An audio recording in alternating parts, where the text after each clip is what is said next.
Chapter 7: The Siren's Conflict. The waves of uncertainty crashed within Alaric, relentless and unforgiving. He had known duty his entire life, lived by it, breathed it, and yet here he stood, pulled in directions he had never imagined. The weight of the ocean itself seemed to press down on him, as if the very water he called home recognized the turmoil swirling inside him. His thoughts were a turbulent sea, a maelstrom of conflicting emotions, and he could not escape them. Everything he had been taught, everything he had believed in, told him that men like Seb Cain did not belong in his world. And yet, here he was, standing beside him, not as an enemy but as something far more complicated. Seb stood a few paces away, his silhouette outlined against the dim light of the underwater cave. The pirate captain had been strangely quiet for the past few hours, his gaze distant and contemplative as he took in the wonders of the ocean. Seb had asked questions, yes, many of them, but there was something deeper at play. Alaric could see it in the way the man's eyes lingered on the creatures of the deep, the way his movements had become more fluid and natural in the water, almost as though the pirate was coming to terms with his new reality. There was no arrogance in his expression, no defiance. Only something raw, something that made Alaric uneasy in a way he couldn't quite name. He had been prepared for defiance. He had expected resistance, anger, even threats. But not this. Not the quiet understanding that had settled over Seb, the acceptance of a world he had once sought to exploit. It made Alaric question everything. Could a man like Seb Cain truly change? Could he shed the skin of a pirate and become something else, something better? Or was this simply another deception, another ploy to survive? Alaric didn't know, and that uncertainty burned like salt in an open wound. The cavern around them pulsed with life, the coral formations glowing softly, casting an eerie yet beautiful light on their surroundings. Schools of luminous fish wove intricate patterns through the water, their movements effortless and synchronized. Normally, the sight would bring Alaric a sense of peace, a reminder of why he fought so fiercely to protect this world. But tonight, he found no solace in the glow of the reef. His mind was too restless, too entangled in thoughts of the man standing just a few feet away. Seb had always been an outsider, a danger to the balance of the ocean. But now, watching him, truly watching him, Alaric saw something he hadn't expected. There was no greed in Seb's eyes as he gazed at the reef, no hunger for riches or power. There was only wonder, a quiet reverence that unsettled Alaric more than any threat ever could. It was the look of a man who had found something he never knew he needed. And that terrified Alaric, because it meant that this wasn't simple. It meant that Seb Cain wasn't simple. Alaric turned away, pressing his hand against the coral wall, feeling the familiar pulse of life beneath his fingers. He closed his eyes, trying to center himself, but the storm inside him refused to quiet. The ocean had always been his refuge, his guide, but now it offered no answers. It only mirrored his own uncertainty, its currents shifting unpredictably, as if even the sea itself did not know what to make of this change. Of this man. A voice broke the silence, low and steady. "You don't trust me." It wasn't a question, but a statement, one spoken without accusation. Alaric turned to find Seb watching him, his expression unreadable. The pirate wasn't angry, wasn't defensive. If anything, he looked resigned, as if he had already accepted the truth before Alaric could speak it aloud. Alaric hesitated, the words catching in his throat. He wanted to tell Seb that trust was earned, not given freely. That a lifetime of destruction could not be undone by a handful of good intentions. But when he met Seb's gaze, something in it gave him pause. There was no expectation there, no demand. Just quiet understanding, as if Seb knew exactly what Alaric was struggling with. And for the first time, Alaric didn't know what to say. So instead, he said nothing. Instead, he let the silence stretch between them, filled only by the gentle hum of the ocean. Because for all the uncertainty that raged within him, for all the questions that remained unanswered, there was one truth he could not deny: something had changed. And whether he was ready for it or not, there was no going back. For all that, Seb was still a pirate. Still a man of the surface, a man whose very existence posed a threat to everything Alaric held sacred. It wasn't as if Alaric had forgotten who Seb was, the captain of a notorious crew, a man whose very name struck fear in the hearts of those who sailed the seas. His reputation was built on the ruins of ships and the plundered treasures of the deep, on the spoils of a life lived by no law but his own. And yet, here he was, standing at the edge of the hidden realm, quietly mesmerized by the beauty and complexity of the ocean.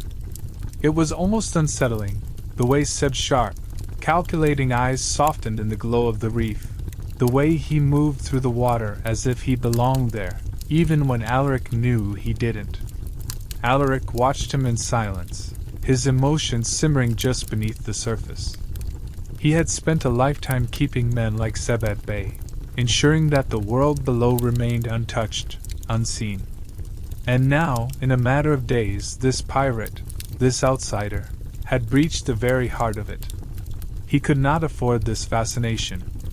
He could not afford to feel drawn to this man. Yet every time he looked at Seb, something stirred deep inside him, an ache, a pull, a gnawing desire to understand the man beneath the hardened exterior. It was dangerous, this curiosity. Dangerous and foolish. Seb turned slightly, catching Alaric's gaze before he had the chance to look away. There was something unreadable in the pirate's expression, something measured and searching, as if he too was trying to make sense of what lay between them. His mouth quirked, just slightly, less of a smirk, more of an acknowledgement.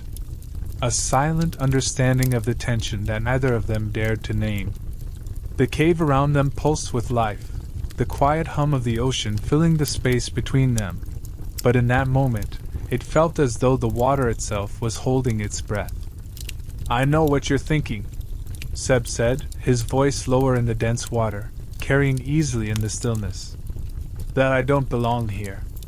That I'll never understand." He tilted his head slightly, considering. "Maybe you're right." Alaric bristled, his instincts warring with his emotions. He wanted to argue, to tell Seb that it wasn't just about belonging, it was about trust, about what had been stolen, about what had been lost. But the words tangled in his throat, caught on something heavier. Seb wasn't fighting him. He wasn't defending himself or making empty promises. He was simply acknowledging the truth. That alone made Alaric pause. "You shouldn't be here," Alaric said finally, though his voice lacked the conviction it should have held. "Your kind has done nothing but take from the sea." The words tasted bitter, even as he spoke them. "I have no reason to believe you're any different." Seb let out a short, quiet laugh, not mocking, not cruel, but something tired, something that carried the weight of a man who had spent his life fighting battles he never truly won. "Then don't believe it," he said simply. "But you can't deny what you see." He gestured around them, to the reef, to the life that pulsed and shimmered in the water. "You think I came here looking for this? I didn't. But I'm here now." His gaze locked onto Alaric's, steady and unflinching. "So tell me, what do I do with that?" The question struck deeper than Alaric wanted to admit. Because Seb wasn't just here, he was seeing. He was listening. And Alaric, despite everything, could not deny that the pirate was changing. He had expected resistance, had expected greed and carelessness. But Seb had given him none of that. Instead, he had given him questions, questions Alaric had no easy answers for. For the first time in his life, Alaric found himself in uncharted waters, caught between duty and something far more dangerous. He had spent years protecting the ocean from men like Seb Kane. But what did he do when one of them stood before him, not as a threat, but as something else entirely? That was the problem, wasn't it? It wasn't just Seb's strength, or his willful spirit that intrigued Alaric. It was the depth he sensed beneath the pirate's rough exterior. Something raw and genuine, something unspoken yet undeniable. It wasn't the reckless bravado of a man who had taken what he pleased from the world, nor was it the arrogance Alaric had come to expect from those who ruled the surface. It was something else entirely, something the ocean itself seemed to recognize in its ancient, knowing ways. And yet, Alaric had never dared to acknowledge it, never allowed himself to consider what it meant. Until now. Seb had been silent for a while, his eyes scanning the cavern walls, tracing the glowing veins of coral that pulsed faintly like the heartbeat of the ocean itself. Alaric wasn't sure if the pirate was searching for something or simply trying to take it all in, but there was an undeniable weight to the stillness between them. It wasn't an absence of words, it was a presence of something far greater. A question unasked, an understanding left to linger in the depths between them. Then Seb spoke, his voice low and steady, cutting through the quiet like a current shifting the tide. "You think too much," he said, not unkindly, his gaze flicking toward Alaric with something almost amused, almost knowing. "For a man who claims to know everything about the ocean, you sure seem lost in your own waters." Alaric's lips parted, but no immediate retort came. The pirate had a way of throwing him off balance, of saying things that burrowed under his skin in ways he couldn't ignore. He wanted to argue, wanted to scoff at the ridiculousness of it, but instead, he found himself watching Seb, the way his expression softened just enough to suggest that, despite the teasing, there was truth in his words. Seb tilted his head, considering him. "What is it?"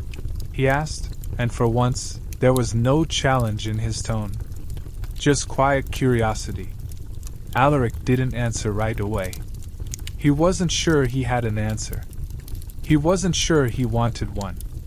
The pull between them was dangerous, like the call of the deep, the kind that lured sailors into unknown waters from which they never returned. It wasn't meant to be acknowledged. It wasn't meant to exist at all. And yet, the ocean keeps its secrets well, Alaric said at last, his voice quieter than before. Even from those who think they understand it.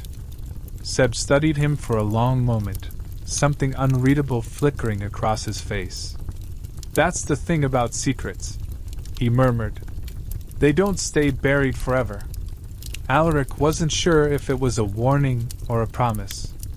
But as he looked at Seb, at the pirate who stood on the edge of a world he was never meant to know, he realized that, perhaps, some secrets weren't meant to stay hidden at all. "Alaric," Seb said, his tone uncertain, but laced with an undercurrent of something else, something that felt like hope. "You're quiet. You've been quiet for a while now." Alaric stiffened at the words, his gaze flickering toward Seb. The pirate's eyes held an odd, searching expression, one that made it impossible to turn away. He had been quiet, hadn't he? Too quiet. And yet, what could he say? Seb had asked about his people, about his world, and Alaric had answered in broad strokes, offering glimpses but never the whole truth. He had kept his distance, maintained the careful walls he had spent a lifetime reinforcing. But now Seb was no longer just an outsider. No longer just a man asking questions. Seb's presence weighed on him in ways he couldn't explain, like the shifting tides pulling at the shore, relentless and impossible to ignore.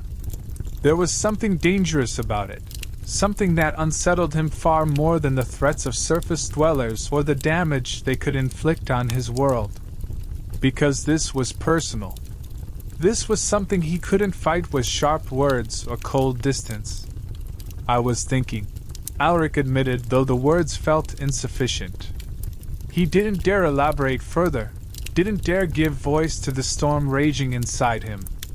Seb huffed a quiet laugh, shaking his head. I figured as much. You've got that look about you. Alaric frowned. What look? Seb smirked, tilting his head as if studying him. Like you're carrying the weight of the whole ocean on your shoulders. Like if you stop thinking for even a second, the tides might shift in some way you can't control. Alaric wanted to argue, to deny it, but the words stuck in his throat. Because Seb wasn't wrong. It had always been his burden to bear, the unspoken duty of a protector, of one who understood the balance that needed to be maintained. But for the first time, it wasn't just the ocean that consumed his thoughts. It wasn't just duty that made his chest feel tight, his mind restless. It was Seb. And that, more than anything, terrified him.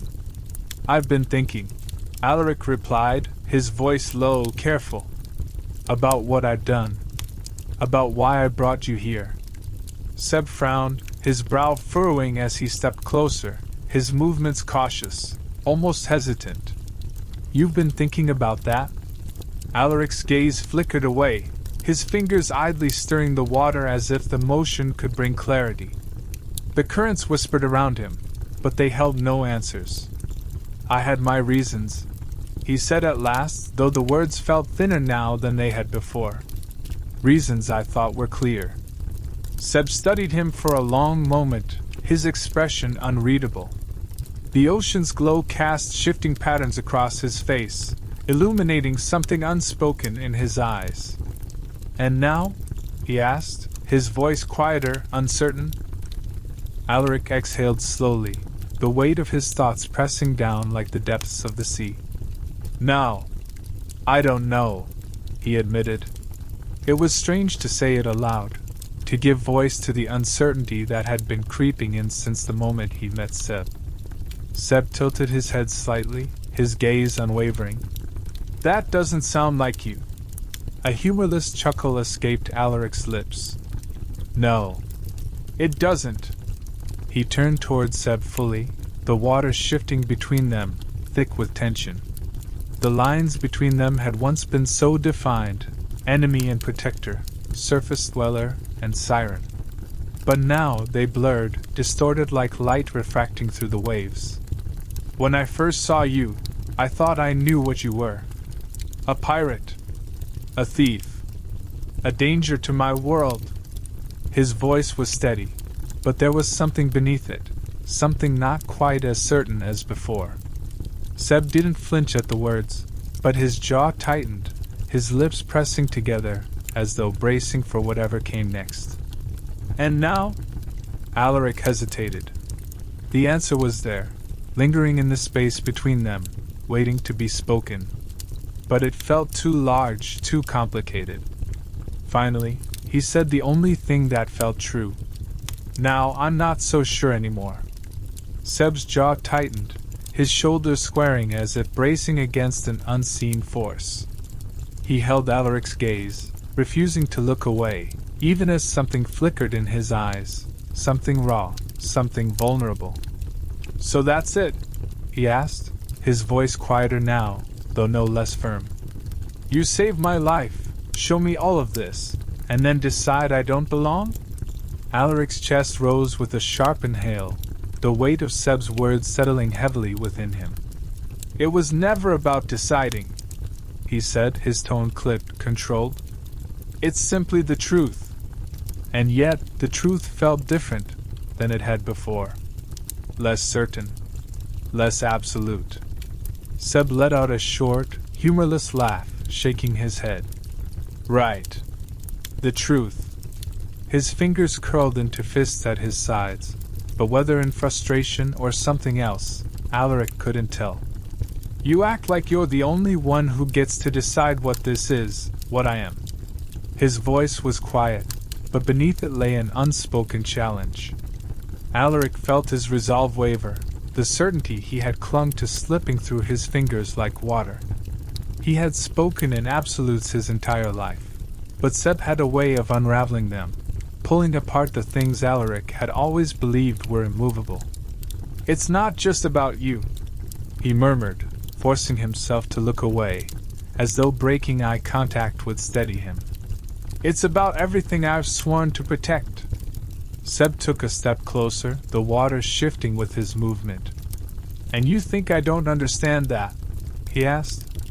"You think I haven't seen what's at stake?" His voice was different now, lower, steadier, as if he were laying something bare. "I never asked to be saved, Alaric. But I was. And now I'm here, and I can't ignore what I've seen.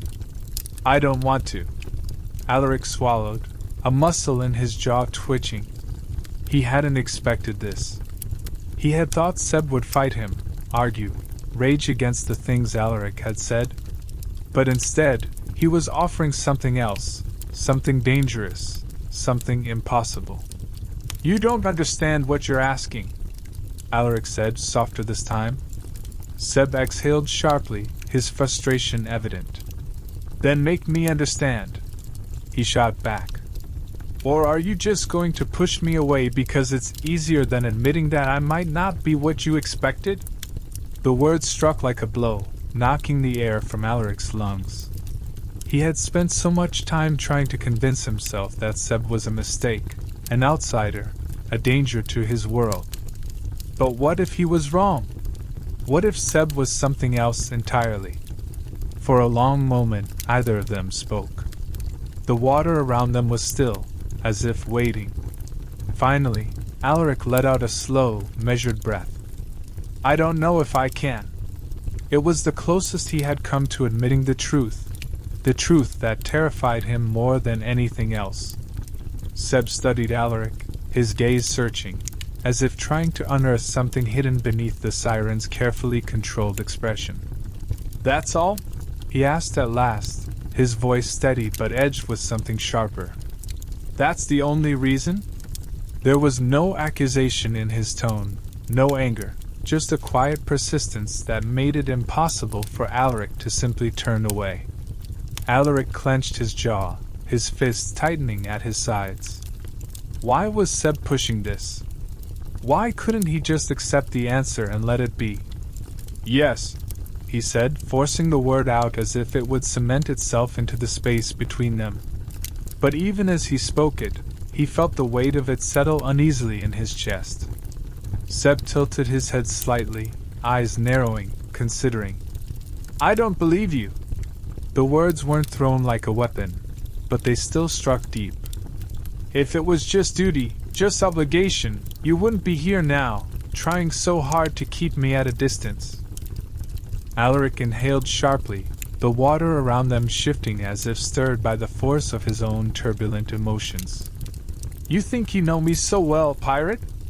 His voice was low, almost dangerous, but Seb didn't flinch. "You don't. You don't know what I've had to do to protect this world. You don't know the weight of it." Seb's lips quirked, just barely, as if Alaric's anger didn't unsettle him in the slightest. "Maybe not," he admitted. "But I know what it looks like when someone's fighting themselves." He took a slow step closer, the space between them narrowing. "And you, Alaric, you've been fighting since the moment we met." Alaric exhaled sharply, shaking his head as if he could dispel the thoughts Seb had planted so easily. "This isn't about me," he said, though the words felt hollow even as they left his mouth. "This is about you. About what you are. What you've done." Seb let out a low chuckle, but there was no real amusement in it. "What I've done," he echoed. "And what about you? You saved me, Alaric.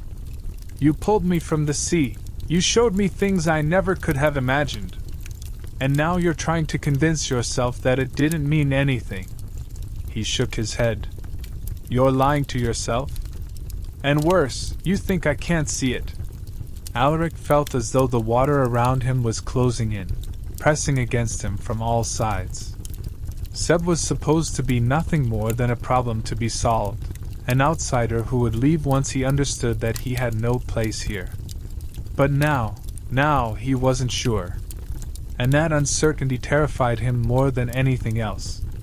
For a long moment, neither of them spoke. The tension between them crackled like a storm waiting to break. Finally, Alaric tore his gaze away, his voice quieter now.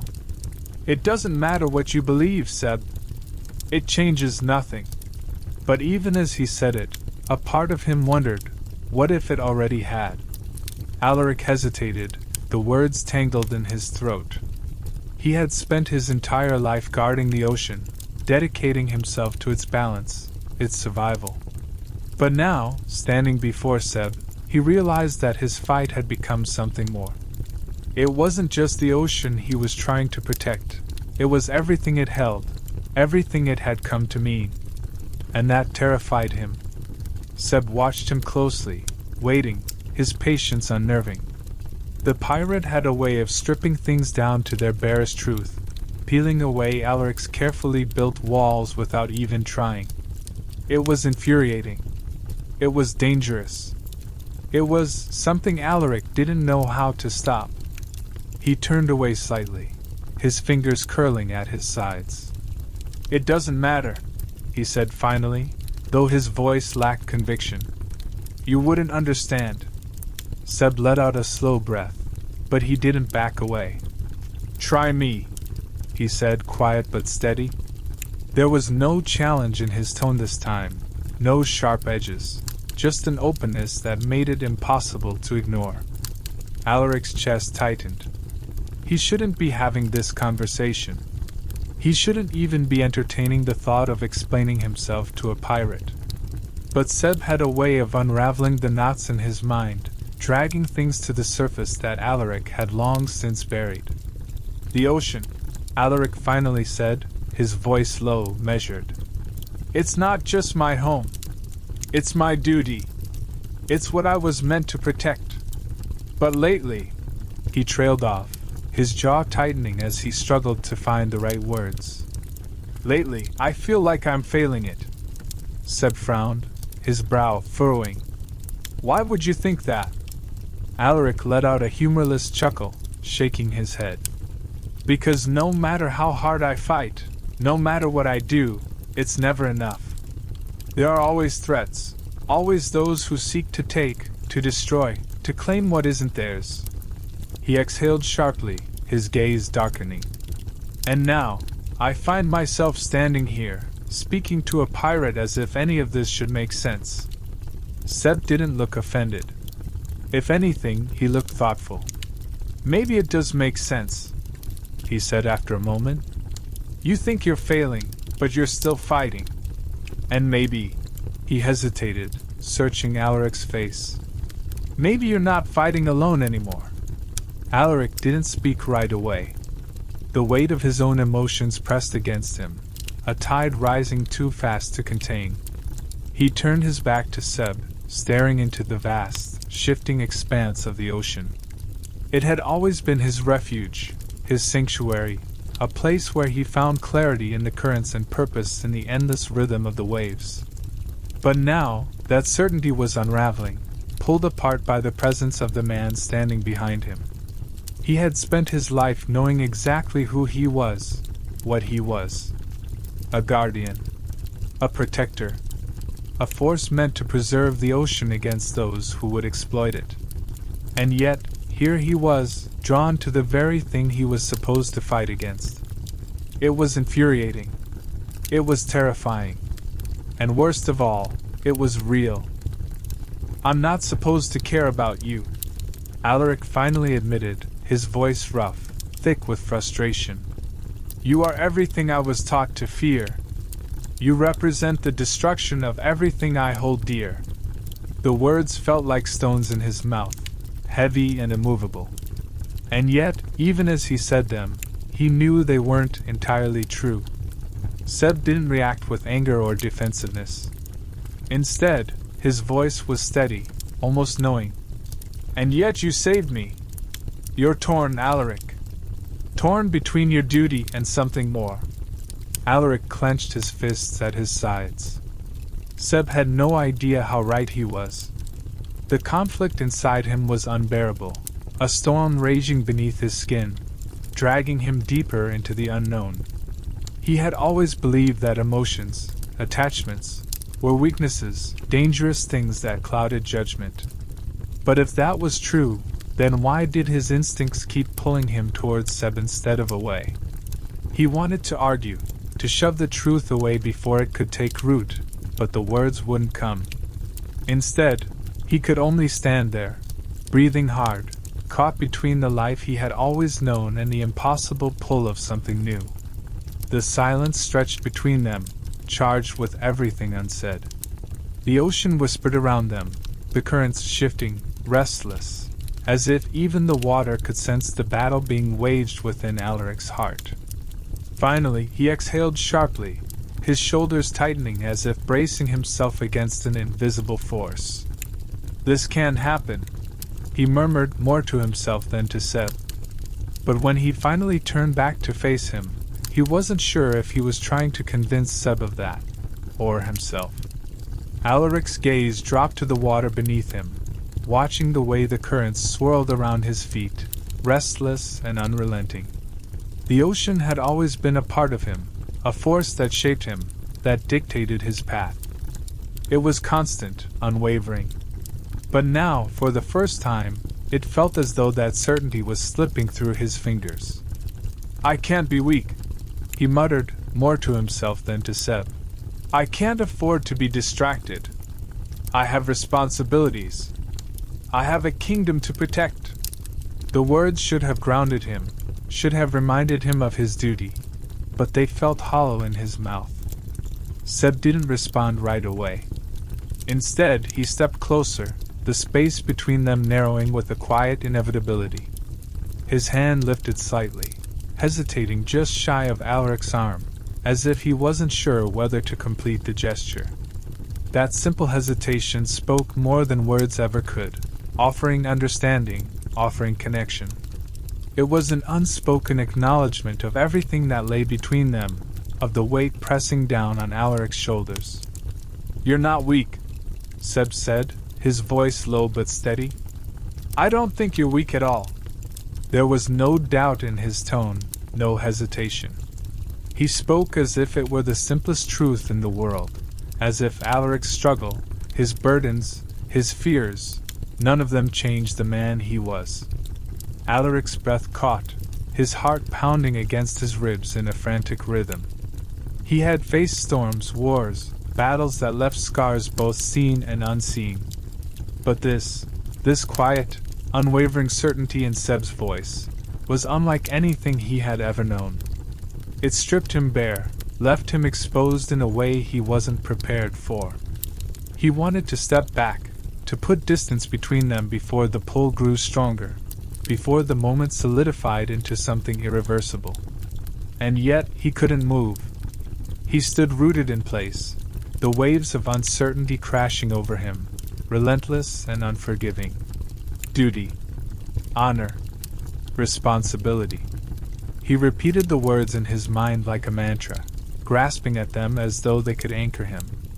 But they weren't enough. Not when Seb was looking at him like that, as if he saw something in Alaric that even he didn't fully understand. He had spent his life knowing exactly where he belonged, exactly what was expected of him. And now, that certainty was unraveling, thread by thread, with every moment he stood here. He was torn, caught between the world he had sworn to protect and the undeniable connection pulling him toward the man before him. The silence stretched between them, thick with everything left unsaid. The ocean pulsed around them, alive and restless, as if it too could feel the shift in the air, the change in the tides.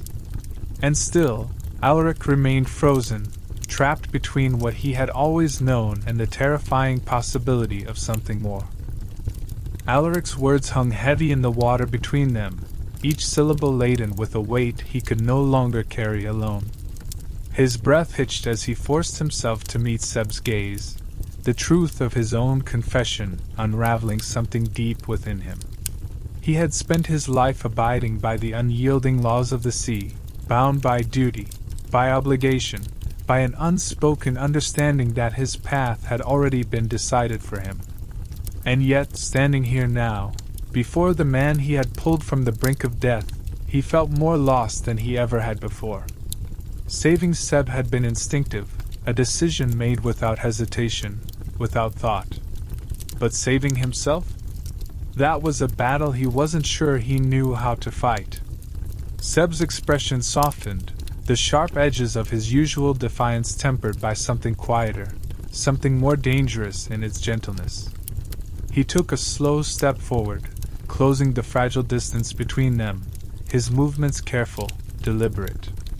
"Then let me help you," he murmured, his voice steady, unwavering. There was no mockery in his tone, no trace of the rogue pirate who had once been his enemy. Instead, there was only a quiet sincerity, an unspoken promise.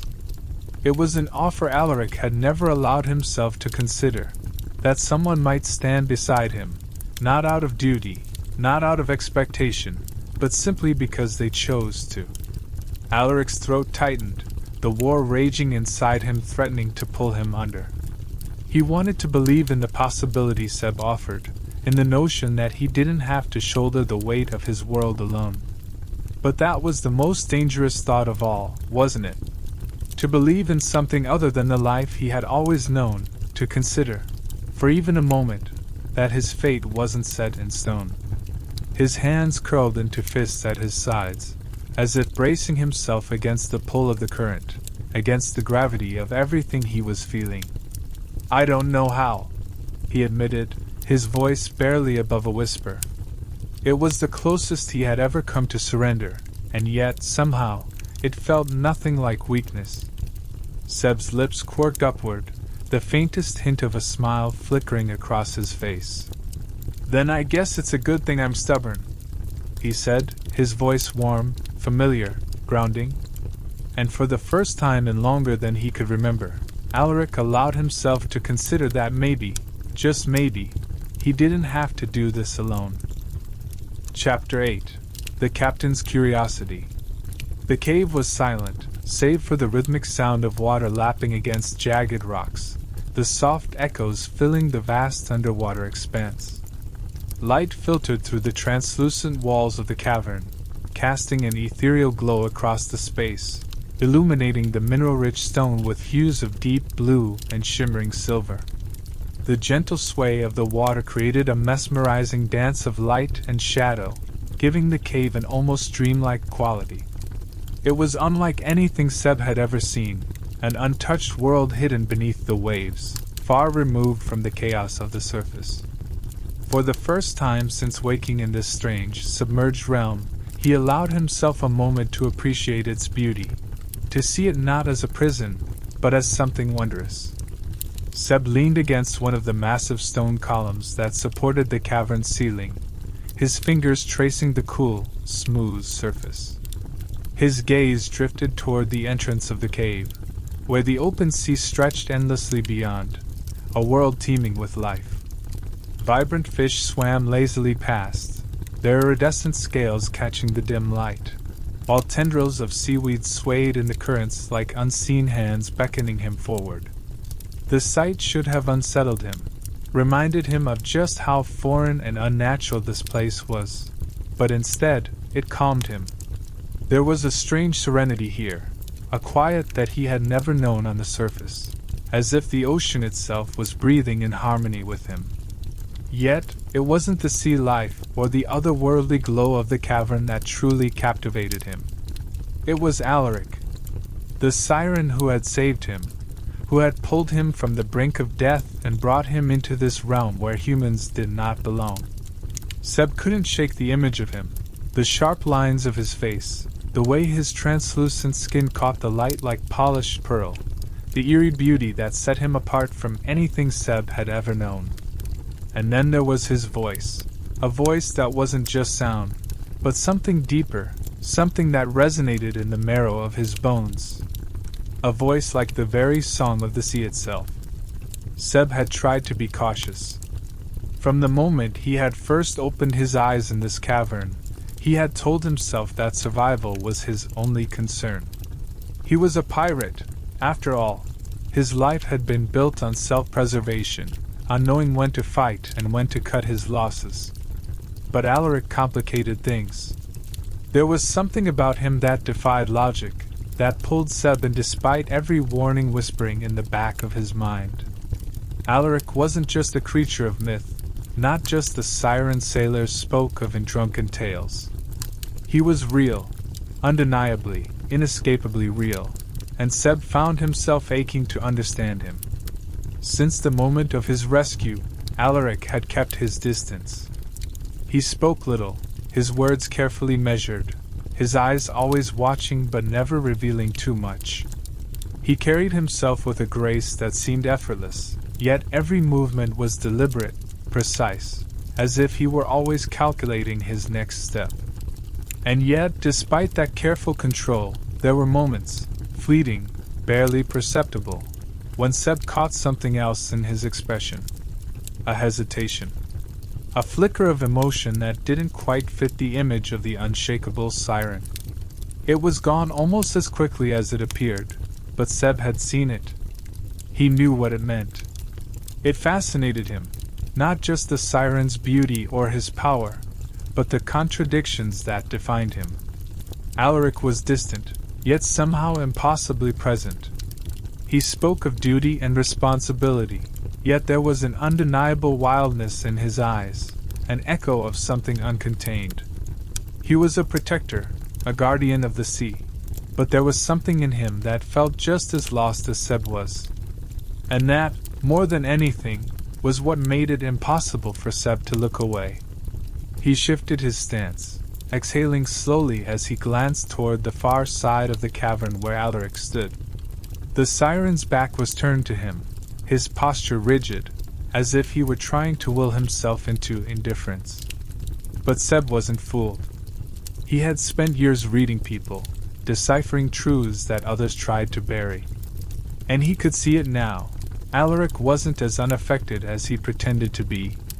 The thought sent an unexpected thrill through him, though he wasn't sure why. Maybe it was the challenge, or maybe it was something else entirely. Either way, Seb knew one thing for certain. He wasn't done trying to unravel the mystery of Alaric. And for all the warnings in his mind telling him to tread carefully, he couldn't bring himself to listen. As much as Seb had tried to dismiss the stirring curiosity, it had taken root, and now it was undeniable. The need to understand this world, this being, and what made him tick gnawed at him, refusing to be ignored. He had spent his life navigating the unpredictable tides of the surface world, learning to read the sea and its tempers. But this place, this hidden realm beneath the waves, was something else entirely. It was a world of wonders and dangers, of beauty and secrets, and at the heart of it stood Alaric, a siren who embodied all of those contradictions. The silence stretched between them once more as Seb absently pushed a stray lock of his wet hair from his face, feeling the chill of the cave air settle into his bones. He could still remember the sensation of being pulled from the wreckage, the rush of water, the weight of the ocean pressing in on him, threatening to claim him. He had always respected the sea, had even thought he understood it.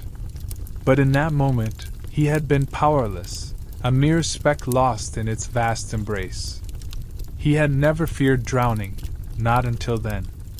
Not until he realized that the sea was not just a force of nature, but something greater, something with a will of its own.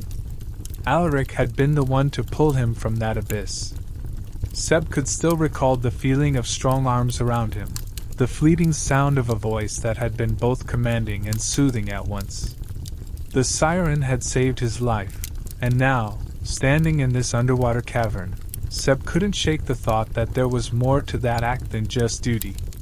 He had seen the way Alaric looked at him, as if he, too, was questioning why he had intervened. As if saving Seb had disrupted something carefully kept in balance. "Alaric," Seb began, his voice quiet but steady, breaking the stillness. The siren, who had been examining a piece of coral just beyond the threshold of the cave, turned his head slowly toward Seb, his deep, dark eyes meeting his gaze. There was a moment of hesitation, of unreadable emotion flickering across his sharp features. Then, as if steeling himself, Alaric shifted slightly, his posture guarded but attentive. For a moment, neither of them spoke. Seb simply watched him, studying the way the light played off Alaric's pale skin, how his sharp features softened in the glow of the underwater cavern. There was something about him that defied logic, a presence that seemed to command the very water around him. The siren was more than just a creature of legend. He was something real, something powerful. And yet, beneath the ethereal beauty, Seb sensed something else, something restrained, held back, as though Alaric was at war with himself. Seb took a slow breath, aware of the weight of the moment. He had spent his life facing danger head-on, carving a path through treacherous waters and ruthless men. Yet here, in the quiet of the cave, he felt something entirely new, a pull that had nothing to do with survival or ambition. It was a curiosity, yes, but also something deeper. Something that unsettled him in a way he wasn't ready to name. Alaric's gaze didn't waver, but there was something guarded in his expression, a tension that hadn't been there before. He didn't speak, and for a fleeting second, Seb wondered if he had pushed too far, if the siren would turn away and disappear into the depths. But Alaric stayed, his stillness speaking volumes. He was waiting, watching, perhaps even searching for something in Seb's face that he himself didn't fully understand. Seb swallowed, the weight of unspoken words pressing against him. "Why did you save me?" he finally asked, his voice quieter now, the edge of curiosity tempered with something else, something more vulnerable. It was a question he should have asked long ago, but now that it was out in the open, he wasn't sure he wanted the answer. Because depending on what Alaric said, everything could change. Alaric's expression flickered, the barest hint of conflict flashing through his dark eyes. Then, after a long pause, he exhaled, his voice barely more than a whisper. "I don't know." Seb's question lingered in the air between them, carrying an unexpected weight. He hadn't meant for it to sound so personal, but it did. He shifted his weight, suddenly aware of how intently he was watching Alaric. The siren stood still, his expression unreadable, as if he was deciding whether or not to let Seb in on a secret that had never left the depths of the ocean before. Alaric remained silent for what felt like an eternity, his gaze drifting toward the entrance of the cave where the ocean pulsed in a slow, steady rhythm. His contemplation was almost unnerving. Seb wasn't sure what kind of answer he was expecting. Perhaps something cold, detached, something that reaffirmed the distance between them. But instead, he watched as Alaric's features softened, as if the question had reached into something deeper than either of them had anticipated. It is everything," Alaric finally said, his voice carrying the same melody as the waves outside. "The ocean is not just a place. It's a living, breathing entity. It shapes us, controls us, protects us. It is the heart of everything we do." Seb's breath caught slightly at the reverence in Alaric's tone. He had always known the sea to be unpredictable, dangerous, something to be conquered or respected from a distance. But to Alaric, it was more than that. It was home. It was life itself. He had never heard someone speak of the ocean with such devotion, and something about it unsettled him, made him want to understand. "And you?" Seb asked, leaning forward slightly. "You belong to it?" Alaric turned his gaze back to him, his dark eyes unreadable. The silence stretched again, but this time it felt different, weighted, charged. As if there was something just beneath the surface of Alaric's hesitation, something Seb wasn't sure he was meant to see. "I was born to it," Alaric said finally. "It is a part of me, as much as my own breath. There is no belonging or not belonging. It simply is." Seb swallowed. He wasn't sure why, but the answer sent a shiver through him.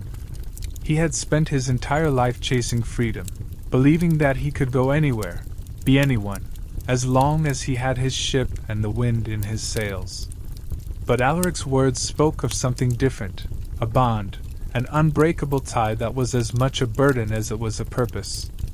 And for the first time, Seb wondered what it would be like to belong so completely to something. He opened his mouth to ask another question, but the words caught in his throat.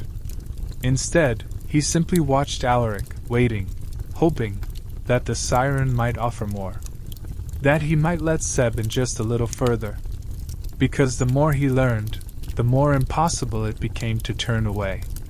Seb had seen many expressions in his life: fear, fury, greed, desperation. But nothing quite like the look in Alaric's eyes now. It wasn't pity, nor was it judgment. It was something deeper, something that sent an uneasy ripple through him, like the shift in the tide before a coming storm. Alaric's words echoed in his mind, unsettling in their certainty. You are all connected. Seb wanted to reject it, to scoff at the notion that pirates, sailors, and the very ocean itself shared some intrinsic bond. And yet a part of him hesitated. I belong to it, Alaric had said. There was a conviction in his voice, a quiet, unshakable truth. It wasn't a claim of possession or dominion, it was something else. Something Seb didn't fully understand. He had spent his life battling the sea, carving his way across its waters with blade and cunning, taking from it what he could and giving nothing in return. The ocean had been his hunting ground, his battlefield, his means of survival. Never had he considered that it might be more. Alaric stood as still as the calm before a squall, his gaze unwavering. But so do you, he had added. Seb could still hear the weight of those words pressing against his ribs. A pirate belonging to the sea? That was nothing new. But the way Alaric had said it, it wasn't about ships or salt-stained maps. It wasn't about the spoils of plunder or the pursuit of wealth. It was something older, something woven into the very fabric of the waves themselves. Seb swallowed, the taste of salt thick on his tongue. But, his voice wavered before he steadied it. Why do you help us? Why save a pirate like me? He didn't know why he asked. Maybe he expected Alaric to laugh at him, to call him a fool for even daring to ask such a question.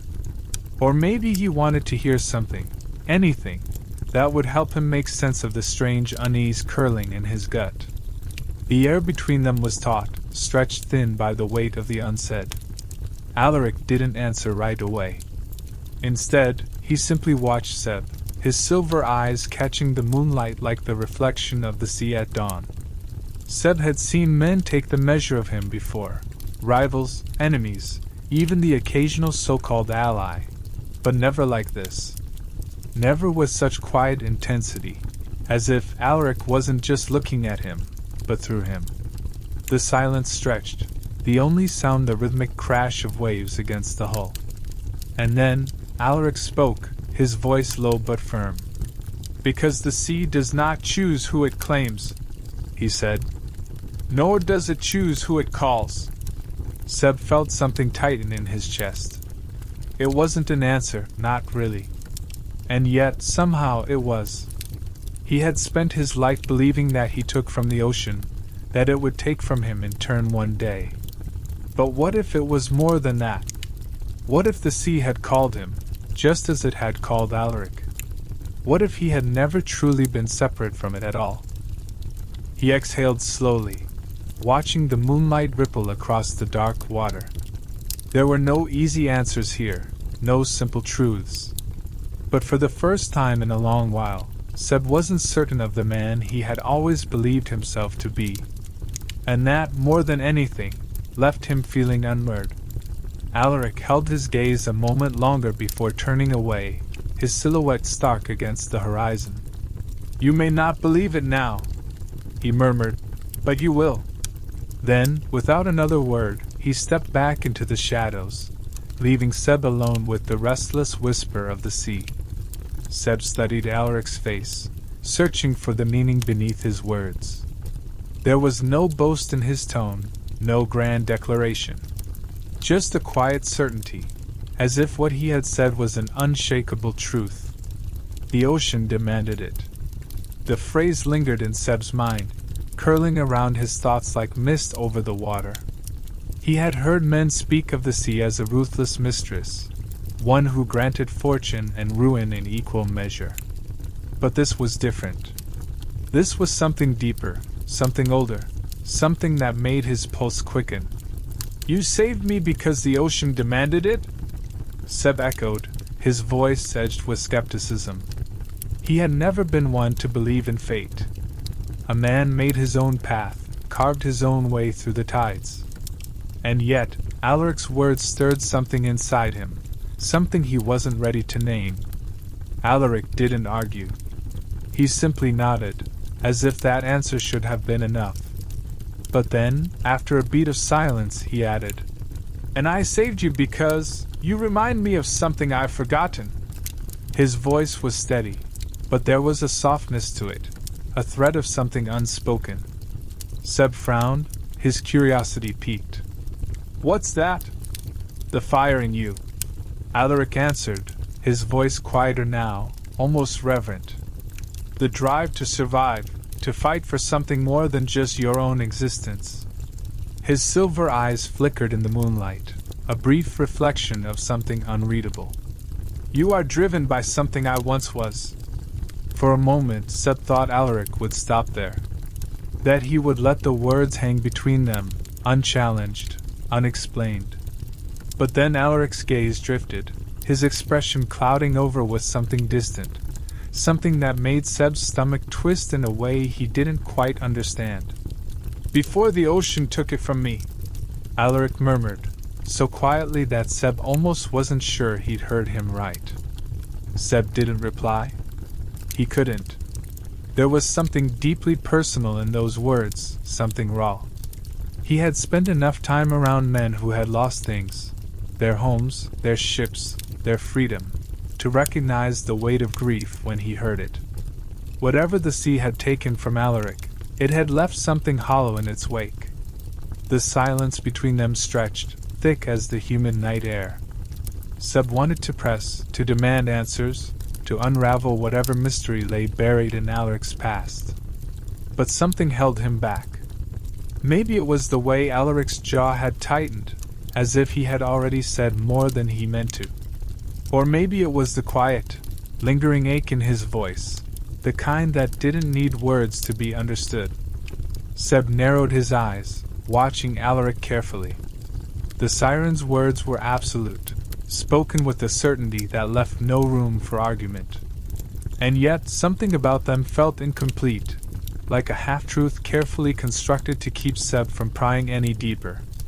He had met plenty of men who claimed to act out of honor or duty, but there was always something, a debt to be repaid, a motive hidden beneath the surface. And Alaric? He was no different. "That's not how the world works," Seb said, stepping closer.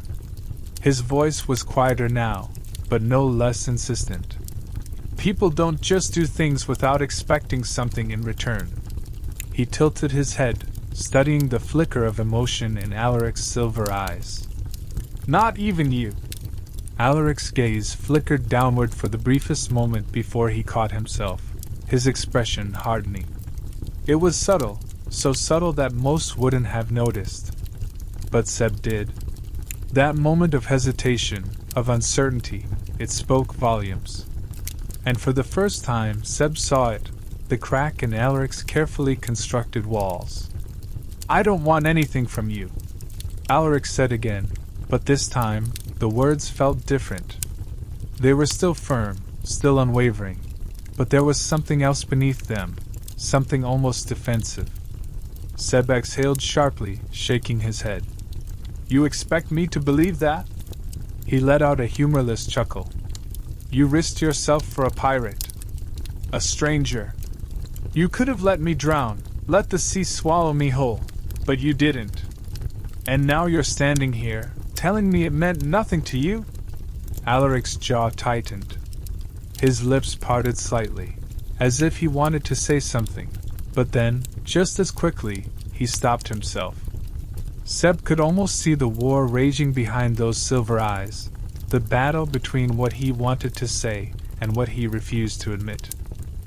Seb didn't press, not yet. Instead, he let the silence stretch between them, heavy and unspoken. He had spent years learning how to read people, how to listen to the things left unsaid. And right now, Alaric was saying more in his silence than he ever could with words. "You saved me," Seb continued, his voice quieter now, almost contemplative. "But you won't even admit why." His gaze searched Alaric's face, looking for answers in the lines of his expression. "What are you so afraid of?" For the first time, Alaric looked away. Not in defiance, not in frustration, but as if, for once, he didn't have an answer. And Seb knew then and there that he was right. Alaric did want something. He just wasn't ready to say it yet. Seb's question hung in the water between them, as weighty and uncertain as the tides themselves. "What will happen to me now?" he asked, his voice tinged not just with curiosity, but with something deeper, an anxious yearning for direction, for clarity in a world that had been upended.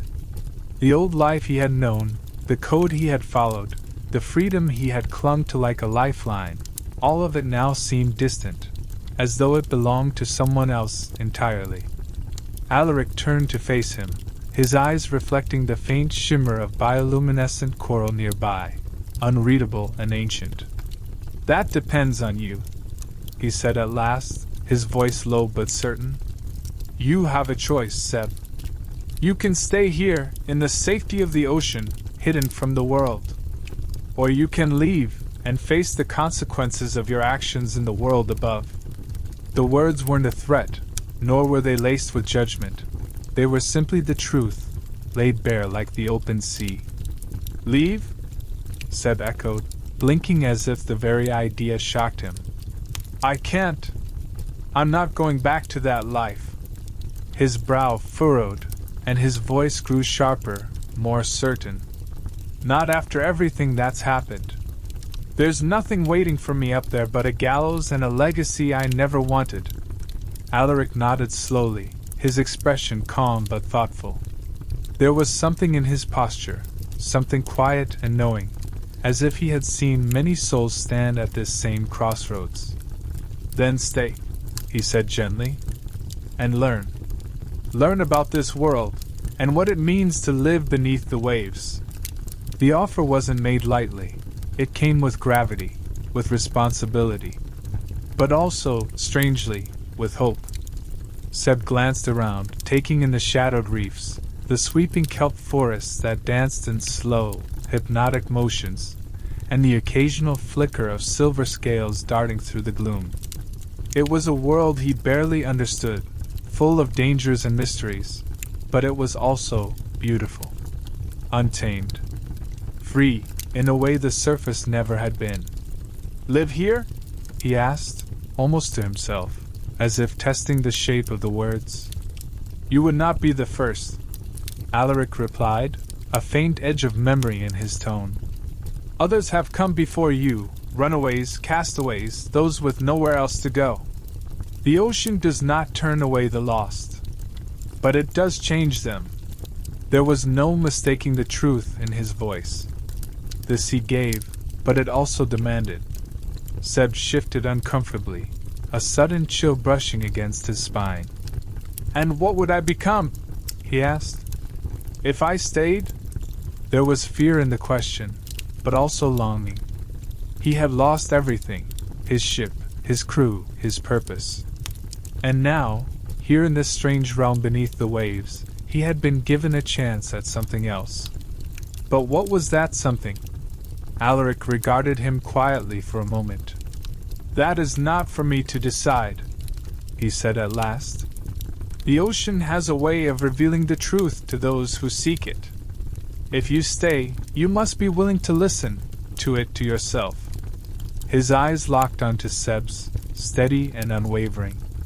"The current will take you where you're meant to go. But you have to choose to let it. Seb stood in the stillness that followed, surrounded by the hush of the deep.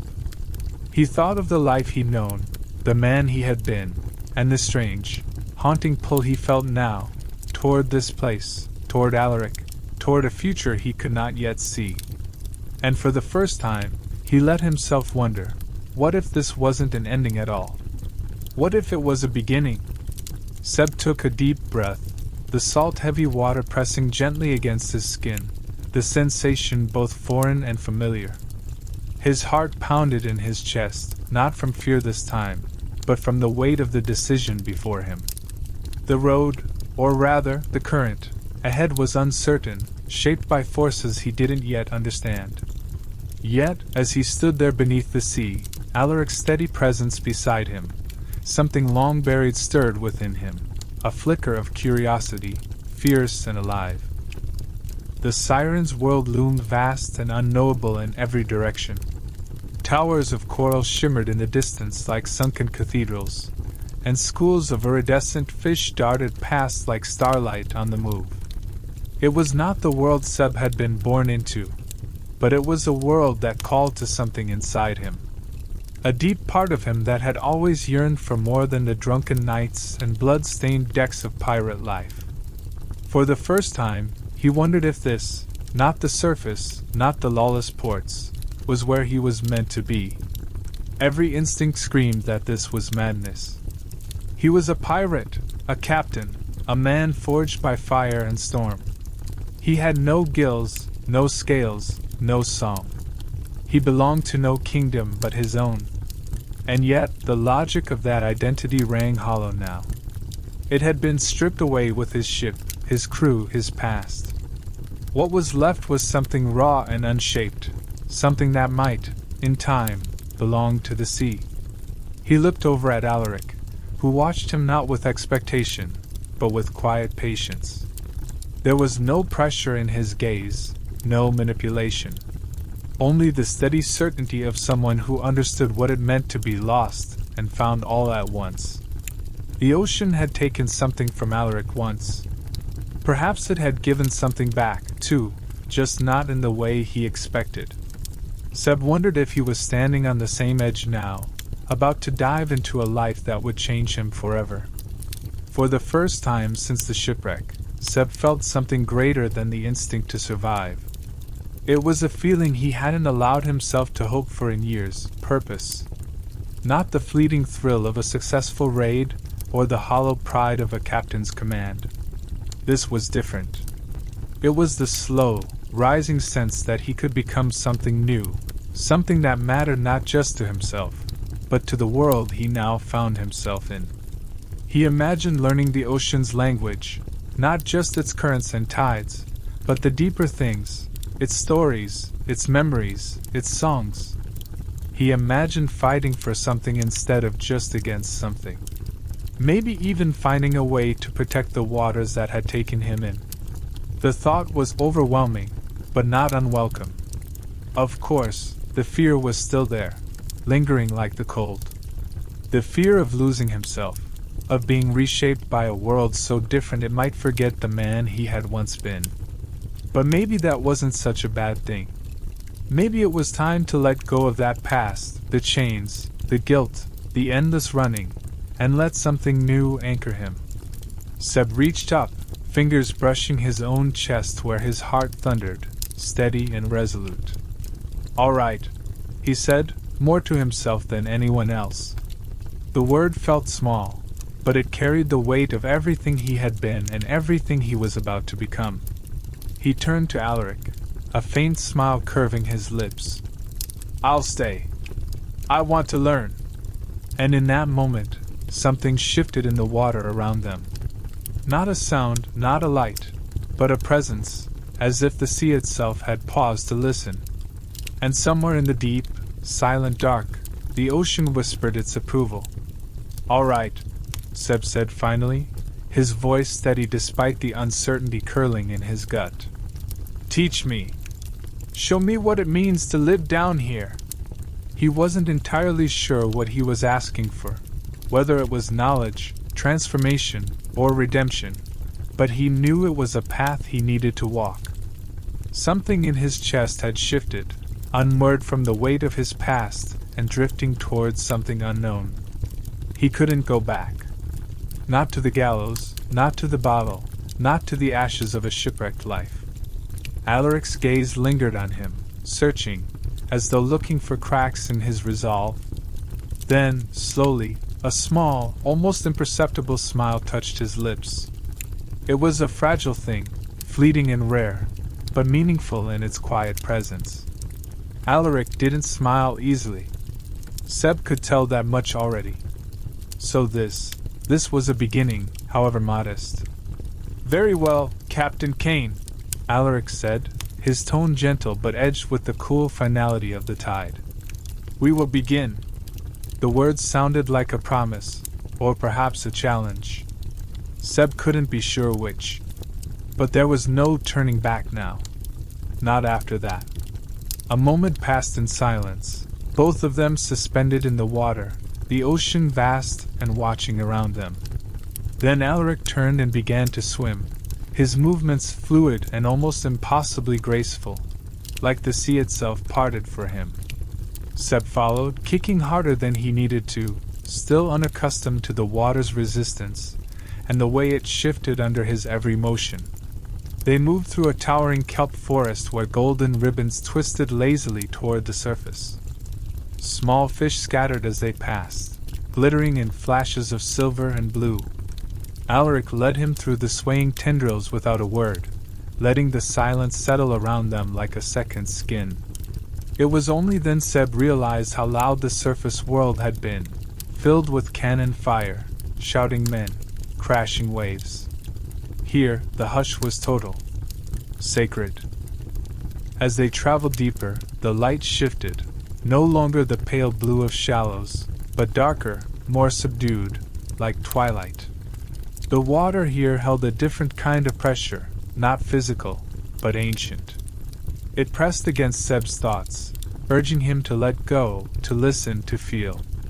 It was disorienting at first, but slowly, he began to adjust, to move more fluidly, to stop fighting the current and allow it to carry him when it could.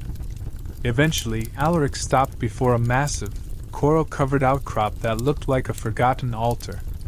Strange markings, etched into the stone and glowing faintly with bioluminescence, spiraled outward in intricate patterns.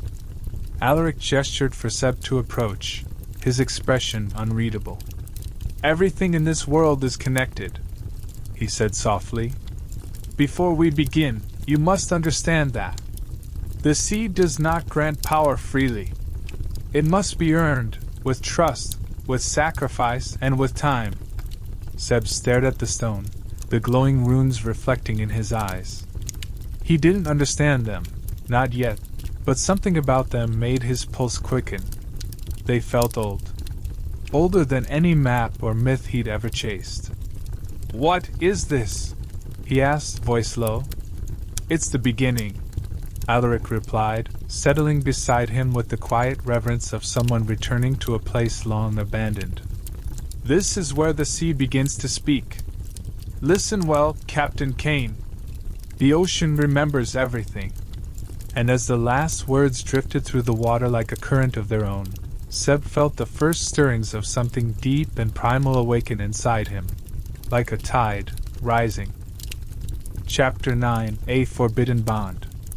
The days seemed to melt into one another beneath the waves, where the sun's light barely touched and the rhythm of life moved to the slow, steady pulse of the ocean. In the underwater kingdom, time lost its meaning. There were no dawns, no dusks, only the eternal sway of currents and the echo of distant, ancient songs that whispered through the coral groves. Seb had learned to breathe in silence, to let the stillness of the deep wrap around him like a cloak.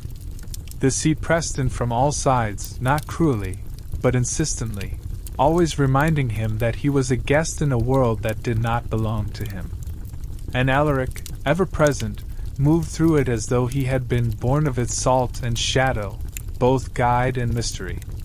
It surprised Seb how naturally Alaric had become part of his every moment. The siren no longer felt like a stranger, but something else, something vital and steady.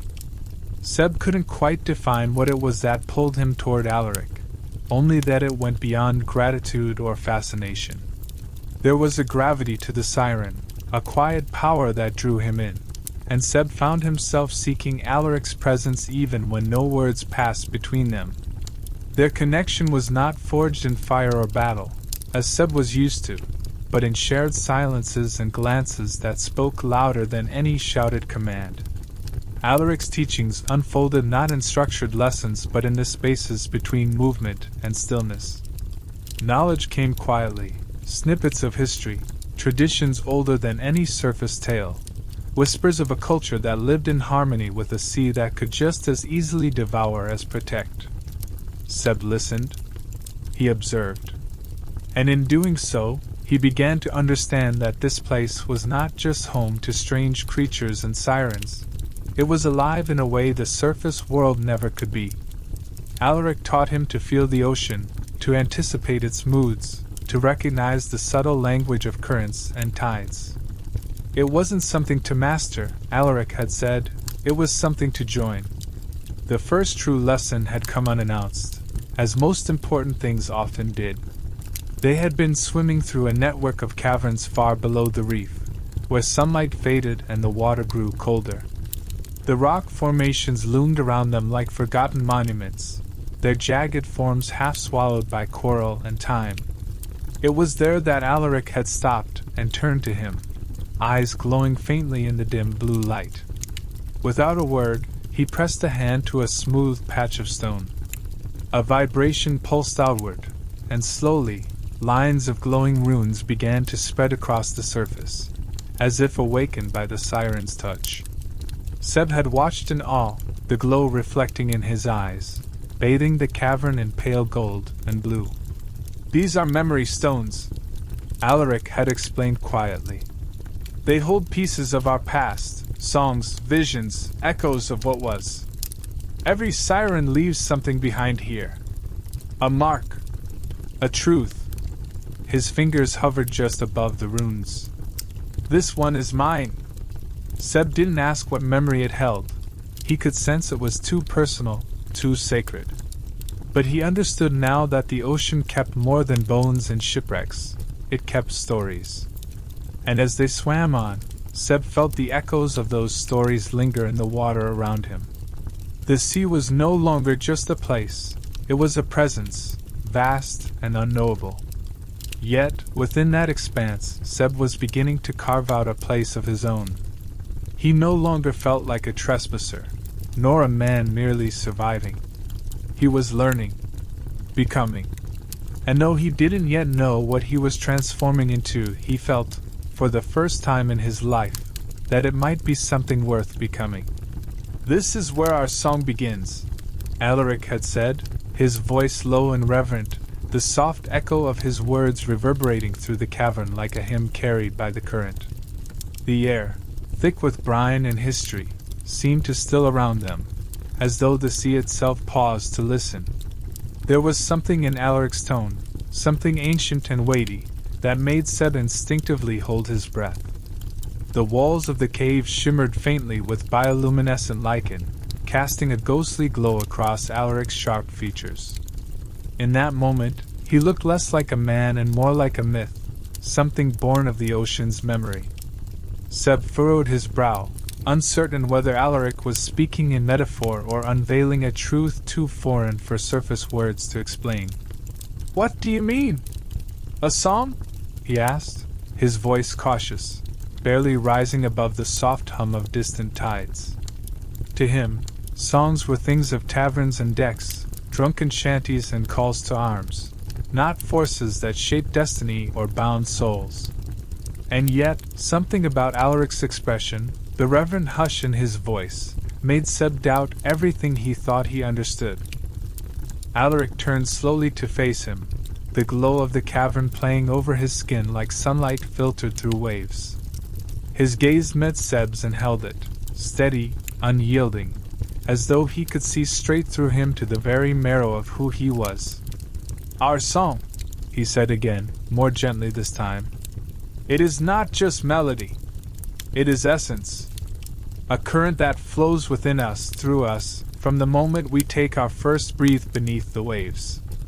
It links us to the sea, and to each other. Seb felt a shiver run down his spine, not from cold but from something older, something more primal. There was a rhythm to Alaric's words, an unseen pulse that seemed to thrum in the water around them. "You mean it's magic?" Seb said, though the word felt inadequate, clumsy on his tongue. Magic was what pirates feared and sought, a thing of tricks and spells. But this, what Alaric spoke of, felt different. Deeper. Living. "It is more than magic," Alaric replied, his voice distant, as if half remembering the truth himself. "It is memory. History. Hope. It is how we mourn, how we celebrate, how we survive. It carries the voices of those who came before and those who will come after. And when we raise our voices together, the sea listens. It answers." His gaze softened then, something almost mournful in his expression. "But it can also take. If used in anger, if wielded carelessly, it can destroy." Seb swallowed, the weight of the moment anchoring him in place. This wasn't a lesson in power or a myth to be admired from afar. This was a responsibility, a sacred bond with the world beneath the waves. And though he didn't yet know the melody or the words, something in him stirred at the idea of a song that was more than sound, something that tied him to Alaric, to the sea, and to a future he hadn't dared to imagine. Seb didn't speak right away. His mind was spinning, a swirl of disbelief and dawning realization as he tried to grasp the magnitude of Alaric's words. All his life, he had listened to stories about sirens, how they sang sailors to their deaths, how their voices lured ships into jagged rocks and certain doom. He'd heard those tales by candlelight in crowded taverns, always with a mug of ale in hand and a smirk on his lips. But none of those stories had prepared him for this moment. None of them captured the raw, reverent truth he now saw etched into Alaric's face and heard in the undercurrent of his voice. "I don't understand," Seb finally said, the words slipping out before he could stop them. Frustration bled into his voice, though it wasn't directed at Alaric. He was angry with himself, for not knowing, for not seeing sooner. How can a song hold so much power? How can something so intangible do everything you say? Alaric stepped closer, his bare feet silent against the smooth stone floor of the cavern, the water around them humming with some unspoken energy. His voice softened, dipping into something quieter, more intimate. "The song is not just a melody, Seb. It is an ancient language, a dialogue with the sea. It's woven into everything down here. It lives in the push and pull of the tides, in the way the kelp sways with the current, in the mournful call of a whale far below. We don't simply sing it. We are it." Seb's breath caught in his throat. The way Alaric spoke, it was as if he were describing a heartbeat, a force so intrinsic to life that one didn't notice it until it stopped. This song wasn't a trick or a tool. It was existence itself. It was how the sirens commanded the sea, yes, but also how they communed with it, understood it, became one with it.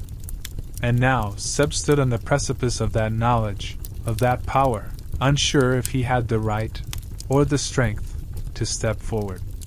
"But I'm not one of you," Seb said quietly, his voice tinged with doubt. "I wasn't born with that connection. I can't hear the song like you do." Even as he spoke, he felt something in the water, some faint vibration, like the echo of a voice he couldn't yet make out. Was it the song calling to him? Or just his imagination, stirred by Alaric's words?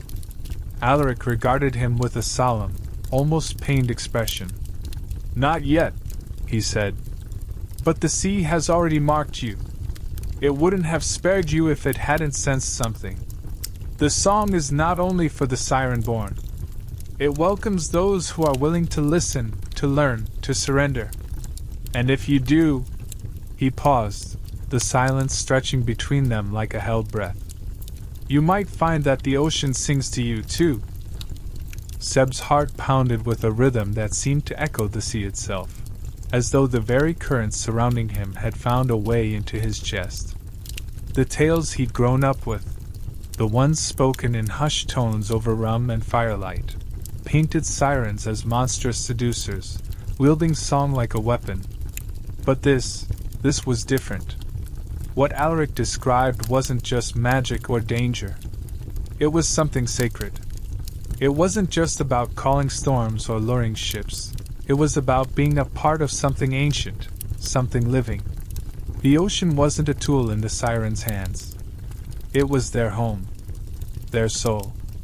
And perhaps, if he listened closely enough, it could be his, too. But why?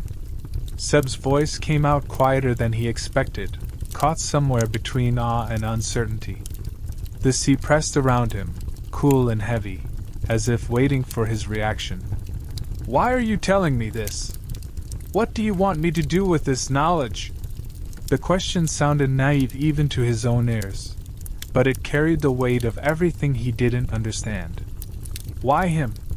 Why now? Alaric's eyes remained on him, unreadable for a long moment. Then, slowly, something in the siren's expression shifted, less guarded, but still edged with caution. Because you need to know what you're becoming, he said, his voice low but clear, each word resonating like a current pulling Seb further into unfamiliar waters. You need to understand that this place, this power, is not about dominance. It is about surrender. It's about letting the sea shape you, speak to you, change you. That knowledge isn't something I give lightly. Seb frowned, his thoughts tumbling over each other like waves in a storm. He'd spent his whole life trying to bend the ocean to his will, reading its moods, chasing its winds, surviving its tempests. Never once had he thought of surrendering to it. Never once had he thought the sea could choose him. You make it sound like the sea is alive, he said, half in challenge, half in awe. That it decides things. Alaric nodded. It is alive, he said simply. Not like you or me, but yes, it feels. It listens. And sometimes it answers. We, the sirens, are not its masters.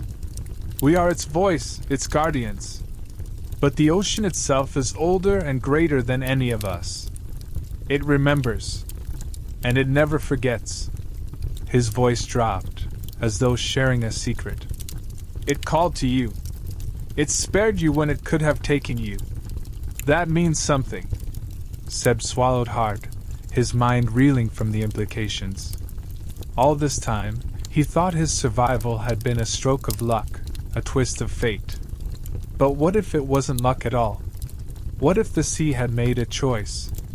And if that were true, if the ocean had spared him with purpose, then what did it want from him now? The questions circled like sharks, but beneath them, another sensation began to rise, wonder. Fearful, hesitant wonder. Seb's heart pounded with a rhythm that seemed to echo the sea itself, as though the very currents surrounding him had found a way into his chest. The tales he'd grown up with, the ones spoken in hushed tones over rum and firelight, painted sirens as monstrous seducers, wielding song like a weapon. But this was different. What Alaric described wasn't just magic or danger. It was something sacred. It wasn't just about calling storms or luring ships. It was about being a part of something ancient, something living. The ocean wasn't a tool in the sirens' hands. It was their home, their soul. And perhaps, if he listened closely enough, it could be his, too. But why? Seb's voice came out quieter than he expected, caught somewhere between awe and uncertainty. The sea pressed around him, cool and heavy, as if waiting for his reaction. Why are you telling me this? What do you want me to do with this knowledge? The question sounded naive even to his own ears, but it carried the weight of everything he didn't understand. Why him? Why now? Alaric's eyes remained on him, unreadable for a long moment. Then, slowly, something in the siren's expression shifted, less guarded, but still edged with caution. Because you need to know what you're becoming, he said, his voice low but clear, each word resonating like a current pulling Seb further into unfamiliar waters. You need to understand that this place, this power, is not about dominance. It is about surrender. It's about letting the sea shape you, speak to you, change you. That knowledge isn't something I give lightly. Seb frowned, his thoughts tumbling over each other like waves in a storm. He'd spent his whole life trying to bend the ocean to his will, reading its moods, chasing its winds, surviving its tempests. Never once had he thought of surrendering to it. Never once had he thought the sea could choose him. You make it sound like the sea is alive, he said, half in challenge, half in awe. That it decides things. Alaric nodded. It is alive, he said simply. Not like you or me, but yes, it feels. It listens. And sometimes it answers. We, the sirens, are not its masters. We are its voice, its guardians. But the ocean itself is older and greater than any of us. It remembers. And it never forgets. His voice dropped, as though sharing a secret. It called to you. It spared you when it could have taken you. That means something. Seb swallowed hard, his mind reeling from the implications. All this time, he thought his survival had been a stroke of luck, a twist of fate. But what if it wasn't luck at all? What if the sea had made a choice? And if that were true, if the ocean had spared him with purpose, then what did it want from him now? The questions circled like sharks, but beneath them, another sensation began to rise, wonder. Fearful, hesitant wonder. This is where the song is strongest, Alaric said, his voice low and steady, reverberating like a deep current through the hushed stillness of the cavern. The water around them barely moved, as though the sea itself was holding its breath. This is where you will learn to hear it for yourself. The sea will speak to you, if you're ready. His gaze lingered on Seb, not with expectation, but with something gentler, trust, perhaps, or hope veiled in calm. Seb's pulse quickened as he stepped forward, drawn toward the heart of the cavern by something he couldn't name. The space before him opened into a vast, shadowed expanse, the darkness of the deep pressing in around them like velvet. Every instinct told him to be cautious, but awe stilled his steps. The silence wasn't empty, it thrummed with unseen energy. He closed his eyes, steadying his breath, and listened. Not with his ears, but with something deeper. And slowly, so slowly, he began to hear it. At first, it was no more than a hum, a quiet vibration that tickled at the edges of his awareness. It was so faint he might have mistaken it for his own heartbeat. But then it began to grow, not in volume, but in presence. The hum stretched into a chord, a resonance that moved through the water and through him, aligning with something dormant inside. The ocean wasn't silent at all. It was singing. Softly, endlessly, like a lullaby for the bones of the earth. The sound was not music in the human sense. It had no melody, no rhythm, yet it carried emotion, sorrow, joy, rage, and calm all woven together in an unspoken harmony. Seb's breath caught as it washed over him, through him. It wasn't just around him, it was in him. The song seeped into his skin, filled his lungs, nested in his chest like a second heart. It was beautiful, terrifying, and utterly overwhelming. He opened his eyes, the world around him unchanged, but he felt transformed. His connection to the sea, once born of necessity and survival, had shifted. It was deeper now, a tether that bound him to something ancient and unknowable.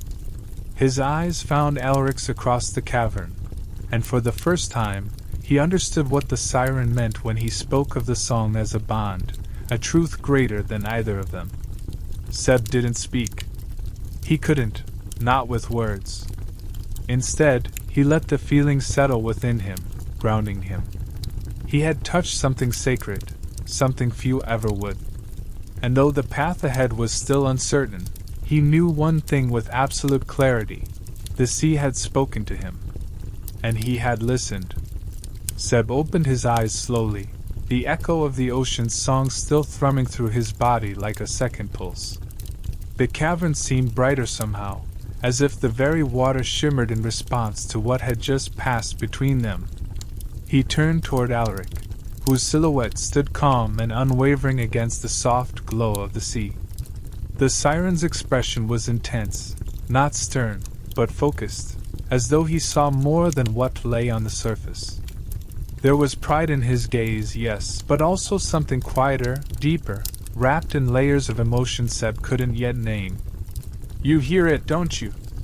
Alaric asked, his voice low and reverent, like a priest in the presence of something divine. He didn't move closer, didn't reach out, but there was a charge in the water between them, as though the space they shared had been forever altered.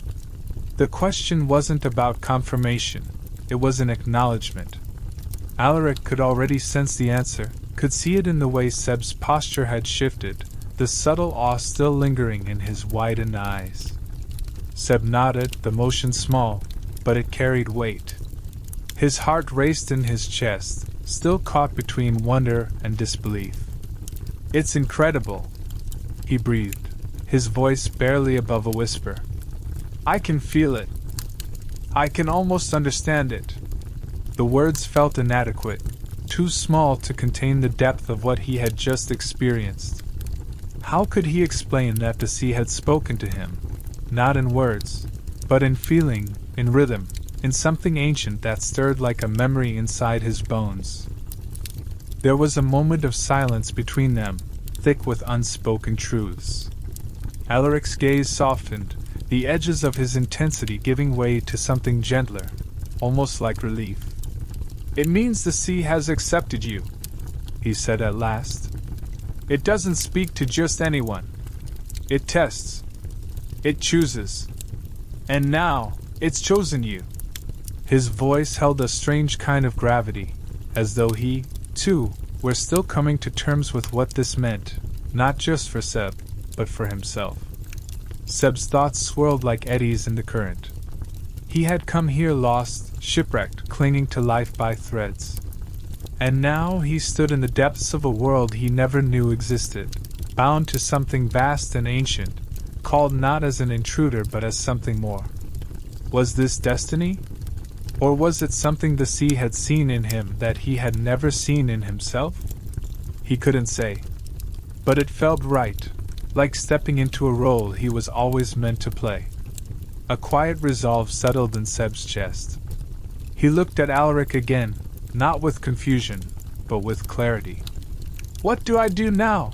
he asked, not out of fear, but with the readiness of someone who had tasted something profound and wanted more.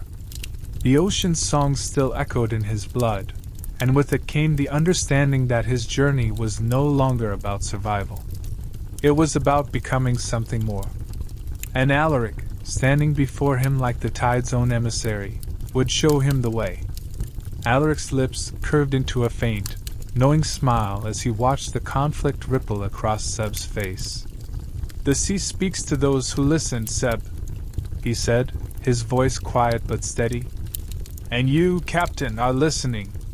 The song is a part of you now." His words held a finality to them, not a command, not even a warning, but a truth that needed no embellishment. It was the kind of truth that settled deep inside the soul and refused to be ignored. Seb felt a tremor work its way down his spine, like the echo of a wave crashing against unseen cliffs. His heart beat faster, not just from fear, but from a raw, undeniable exhilaration. The sea had accepted him. The song had called to him. And he had answered. There was no turning back, not truly. Something inside him had shifted, had been rewritten by the voice of the ocean and the siren who had guided him this far.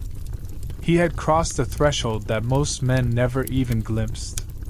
He was no longer simply a pirate captain who had washed ashore in a shipwreck.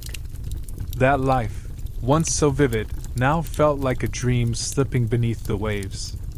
The rules of the surface no longer applied. Here, in the watery vastness of the siren's world, different laws governed everything, laws written in tides, in silence, in song. And he was becoming a part of that. A part of Alaric's world. That realization brought with it a strange, unshakable weight. For all the wonder and power that pulsed through this new life, Seb couldn't shake the question that had begun to form like a storm on the horizon. Was this what he truly wanted? To give up the world he'd known, to bind himself to the sea and everything it demanded? The transformation wasn't just physical, it was spiritual, emotional. He was being claimed, body and soul, by something ancient and relentless, something that had called to countless others before him. Could he bear that kind of belonging? He looked at Alaric then, really looked. The siren was more than just a guide, more than just a rescuer. There was power in him, yes, but also loneliness, a depth that no current could ever fully reach. Seb saw it in the way Alaric held himself slightly apart, the way his eyes lingered too long, as if memorizing every moment in case it slipped away. Being bound to the sea also meant being bound to him. Was Seb ready for that kind of connection? That kind of surrender? And yet, something inside him already knew the answer. He had felt it in the song, in the way the water had embraced him, in the way Alaric's voice had resonated in the depths of his being. He had not chosen this path blindly. He had listened. And now, standing at the precipice of a new life, Seb understood that some bonds weren't forged by choice, but by fate, and that perhaps the sea had always been waiting for him to find his way home. The bond between them was subtle at first, a whisper carried on the currents of the deep. But as days passed, it grew stronger, undeniable. Seb had felt it from the beginning, the way Alaric's presence seemed to permeate the very air around them, his aura blending with the pulse of the sea. But now, it was more than just a connection. It was a pull, magnetic and relentless. Seb couldn't explain it, couldn't put it into words, but every glance they shared, every quiet moment spent in the depths, only tightened the invisible thread that seemed to link their fates together. It was more than curiosity now. It was something darker, something forbidden, something that felt as if it was meant to be. The siren's world was dangerous, yes. But the danger wasn't just in the sea. It was in Alaric himself, in the way his eyes would linger on Seb, the unspoken promise of something greater, more intimate than either of them had bargained for. As Seb swam alongside Alaric, learning the ways of the sea, he began to understand that the ocean was not just an endless expanse of water. It was a force that bound all things together. But even more profound than that connection was the bond forming between them.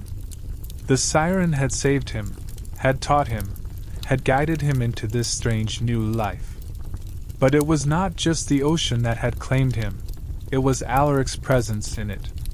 Seb could feel it, a thread of connection woven into the very fabric of his soul, and it was growing stronger with every passing day.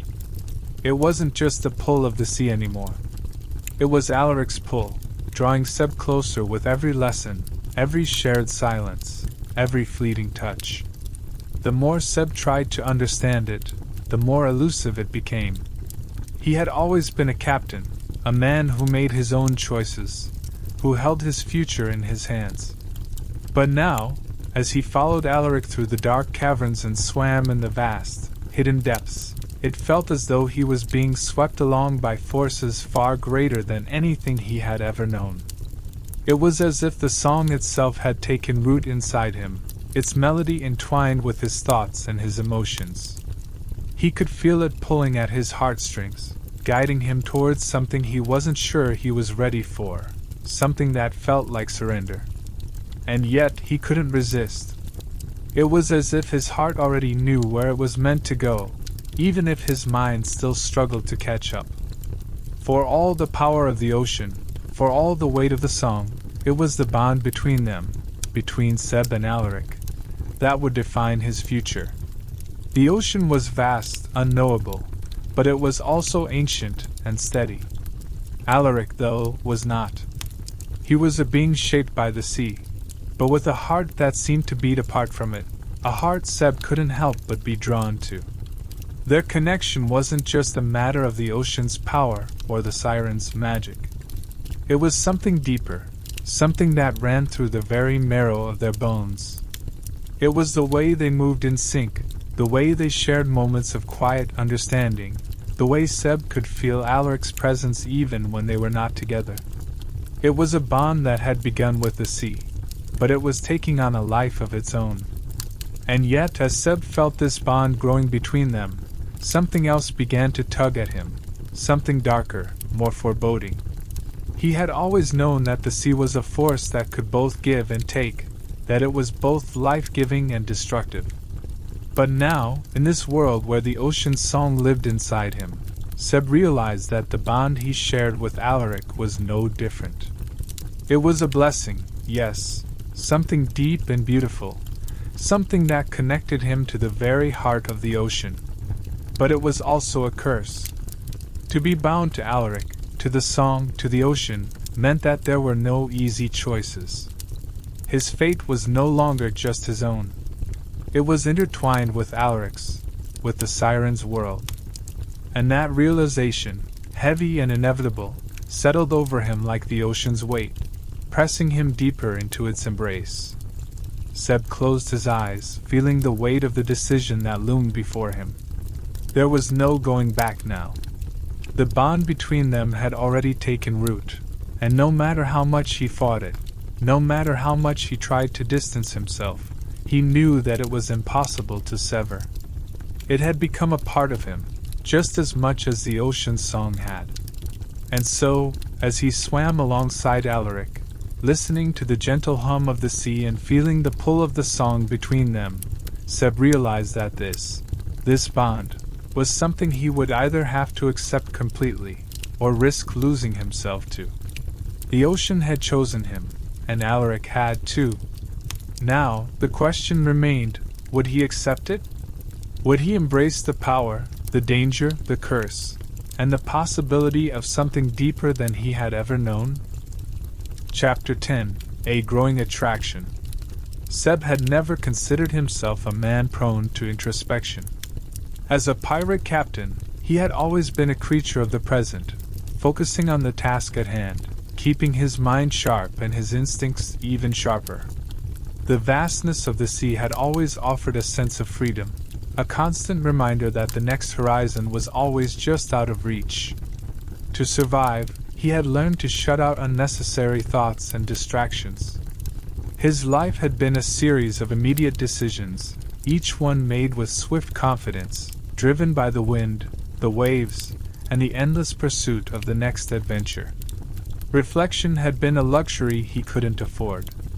But now, in the depths of Alaric's hidden world, that relentless focus had begun to slip. With each passing day, Seb found himself thinking more about the pull between them, about what had brought him here, and about the man, or the creature, who had saved him. As the days passed, Seb's awareness of the growing bond between himself and Alaric deepened. His initial reaction to the siren had been one of awe, tempered by wariness. Alaric had been a mystery, an enigma whose beauty and power had captivated him from the very first moment. But the more Seb had learned about him, about the way he moved through the water, about the strength he radiated, and about the deep connection he had to the sea, the more Seb realized that there was something more at play. Alaric wasn't just a creature of legend, he was a living embodiment of the ocean itself. His presence was magnetic, drawing Seb in with a force he couldn't fully understand. Every glance they shared, every quiet moment spent together, made Seb's heart beat faster, as if his very pulse was syncing with the rhythm of the ocean. It was an attraction unlike anything he had ever felt, a force as inevitable as the tide. The underwater world, vast and alien, had become both Seb's sanctuary and his prison.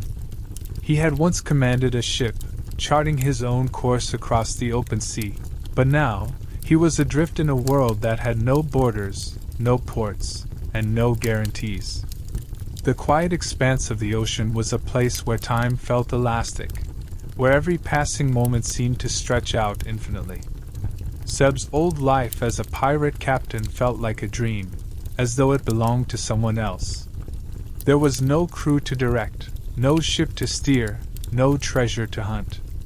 His world had shrunk to the size of the caverns and the open water that stretched out endlessly around him. And at the center of it all was Alaric, whose presence had become as constant as the waves themselves.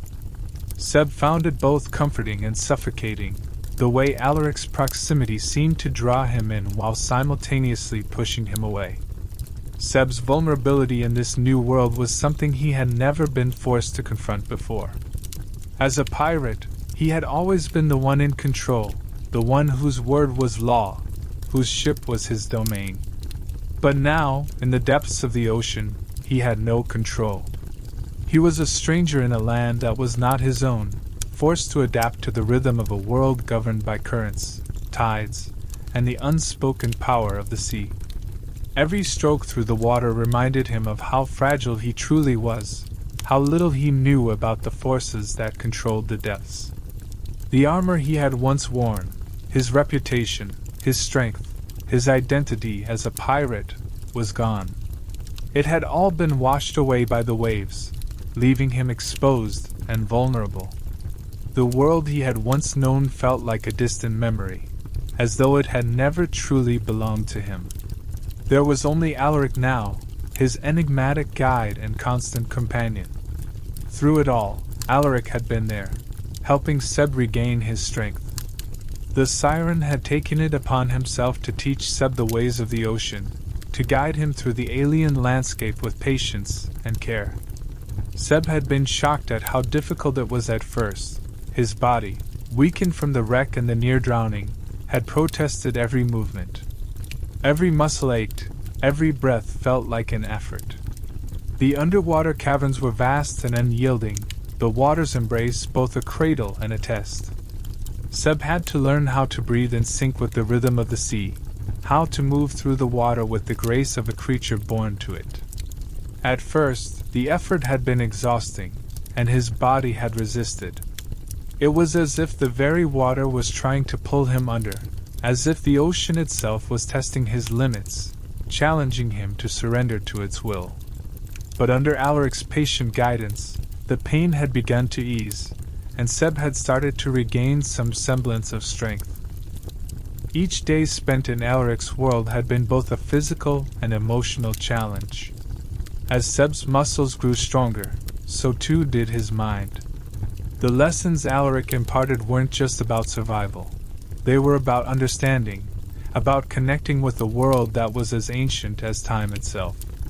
Seb had learned how to navigate the currents, how to listen to the subtle whispers of the deep, how to recognize the signs of a storm long before it arrived.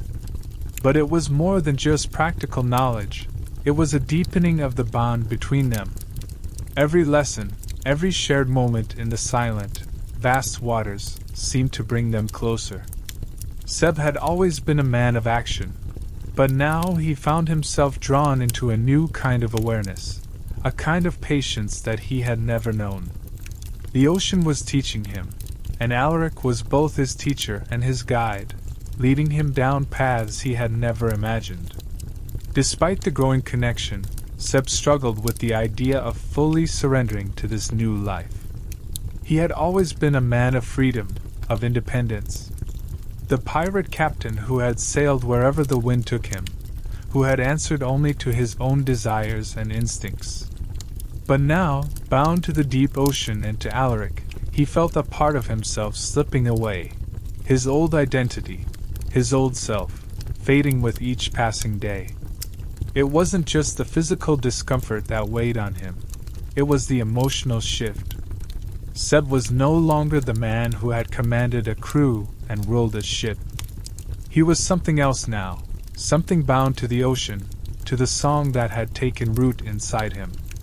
And as much as he wanted to resist it, to cling to the life he had known, he knew that the ocean's pull, and Alaric's presence, had already changed him.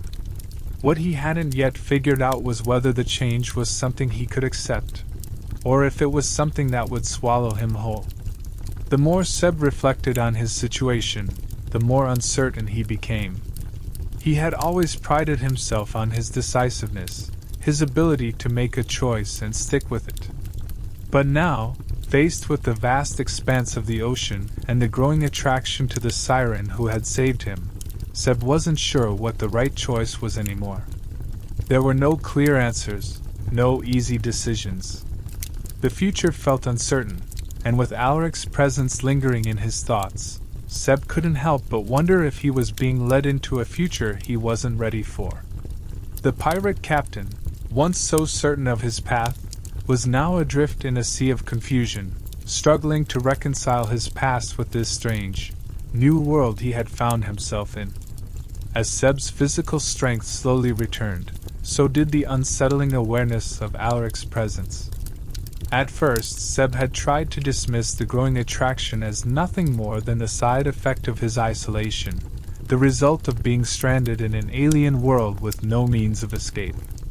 He had always prided himself on his ability to resist distractions, to stay focused on what was important. But in this place, surrounded by the vast, mysterious sea, that focus was slipping away. The more he recovered, the more aware he became of Alaric's proximity, of the way the siren's very presence seemed to saturate the air, like the ocean itself was pulling at Seb, drawing him into a current he couldn't control.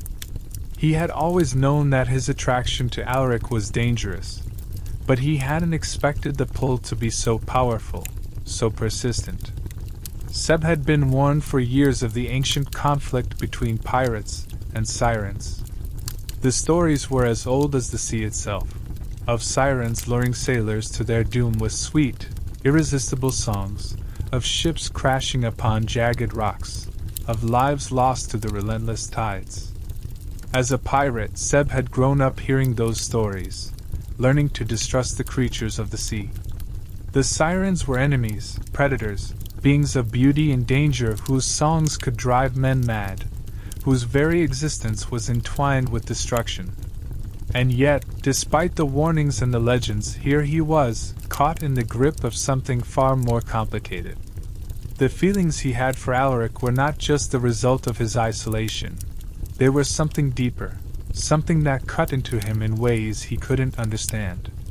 From the moment Seb had first laid eyes on Alaric, he had known that the siren was dangerous. But what he hadn't expected was how irresistible that danger would become. Alaric's eyes, the deep, endless blue of the ocean itself, held an intensity that made Seb's heart race. When their gazes met, it was as if the world had stopped, and all Seb could feel was the weight of Alaric's gaze. It was as though Alaric could see straight through him, as if his very soul was laid bare for the siren to read. And yet, there was something more in those eyes, something that stirred Seb in ways that went beyond fear or lust. It was a connection that was both terrifying and intoxicating, a pull that Seb couldn't ignore, no matter how hard he tried. Alaric's touch only deepened the effect on Seb. Each brush of the siren's fingers against his skin sent a shock of heat through him, something raw and primal that he had never felt before. Seb had shared the warmth of many beds in his life, had known the touch of countless women, but this was different. This was not the fleeting pleasure of a quick tryst.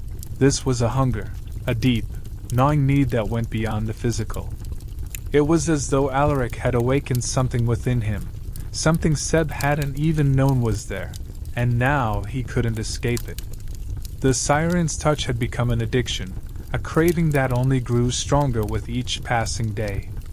It wasn't just Alaric's physical beauty that drew Seb in, though that, too, was undeniable.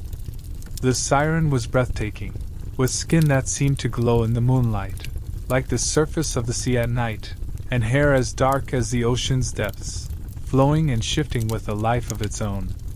His movements were fluid and graceful, as though he were part of the water itself, his very being attuned to the rhythm of the sea. Seb found himself mesmerized by the way Alaric moved, by the way he seemed to glide through the world as if he were weightless. But it wasn't just his appearance that captivated Seb, it was the quiet, powerful presence Alaric carried with him, the sense that the siren was far more than just a creature of beauty. Alaric was a force, an elemental power that Seb could neither comprehend nor resist. The most dangerous thing about Alaric, however, was not just his beauty or his power, it was the way he spoke.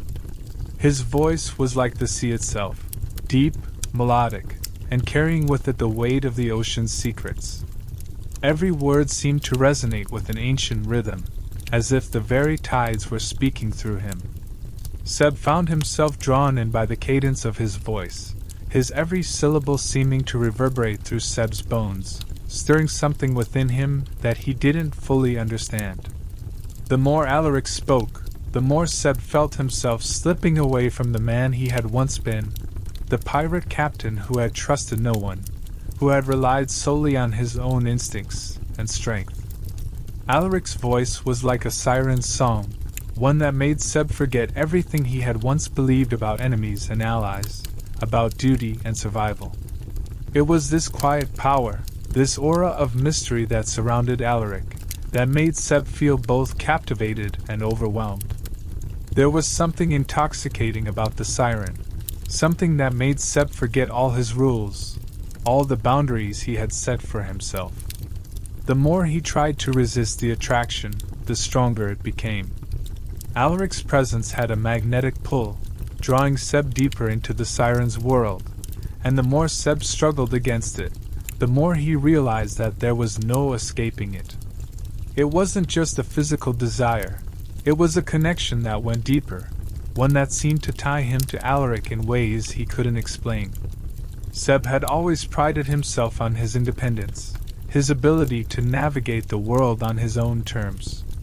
But now, in the face of Alaric's power, Seb was beginning to question everything he had ever known about himself, about desire, and about what it meant to truly be free. Seb's thoughts were becoming a whirlpool, spinning faster and faster as he tried to reconcile the attraction he felt for Alaric with everything he had ever known. Sirens were supposed to be his enemies, beings to be avoided, to be feared. Yet here he was, entangled in a web of his own making, drawn to a creature who was everything he had been taught to hate. The more time he spent with Alaric, the more he felt the lines between friend and foe blur. The siren had saved him, had shown him the depths of the ocean and its secrets. And yet Seb couldn't ignore the ancient conflict between their kind, the history of bloodshed and betrayal that hung heavy in the air whenever they were together. It was maddening, the way his heart beat faster every time Alaric looked at him, the way his body responded to the siren's touch. And yet, in the face of all this, Seb knew one thing for certain: he couldn't resist the pull, no matter how dangerous it was. With each passing day, Seb found himself more tangled in the web of his growing attraction to Alaric, a bond that was undeniably forbidden. He had always been a pirate, a captain who lived by a code that required him to keep his focus sharp and his enemies even sharper. Sirens were no exception. They were the very essence of treachery, creatures that lured sailors to their doom with their haunting songs and promises of riches that would never materialize. Seb had heard the stories from the men who had come before him, men who had seen their ships crash upon jagged rocks, men who had watched their comrades vanish without a trace, taken by the siren's call. He knew what Alaric was, just as he knew what he had to do. The siren was an enemy, a creature to be hunted and destroyed. There was no room for mercy in the world of pirates. And yet, despite all that, Seb could not bring himself to view Alaric as such. There was something about the siren, something that made Seb question everything he had ever believed. Each day that Seb spent in Alaric's world only deepened the confusion within him. The longer he stayed, the more impossible it became to separate his desire from the truth of who Alaric was. Alaric's beauty, his presence, and the way his voice seemed to pull Seb in like the current of the ocean, it all muddled Seb's sense of right and wrong. As a pirate, Seb had faced countless dangers, but none had ever made him question his own identity, his own code, quite like this. How could he fight against something so powerful, so primal?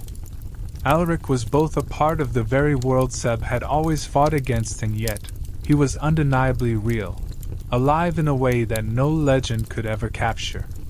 Seb could feel the weight of the conflict gnawing at him, but no matter how hard he tried, he couldn't push Alaric out of his thoughts. One evening, as the light from the surface dimmed and the water around them grew cooler, Seb found himself in one of the smaller alcoves of Alaric's kingdom. The air in the cavern was thick with salt, the water refreshing against Seb's skin as he stood at the edge of the dark, quiet pool.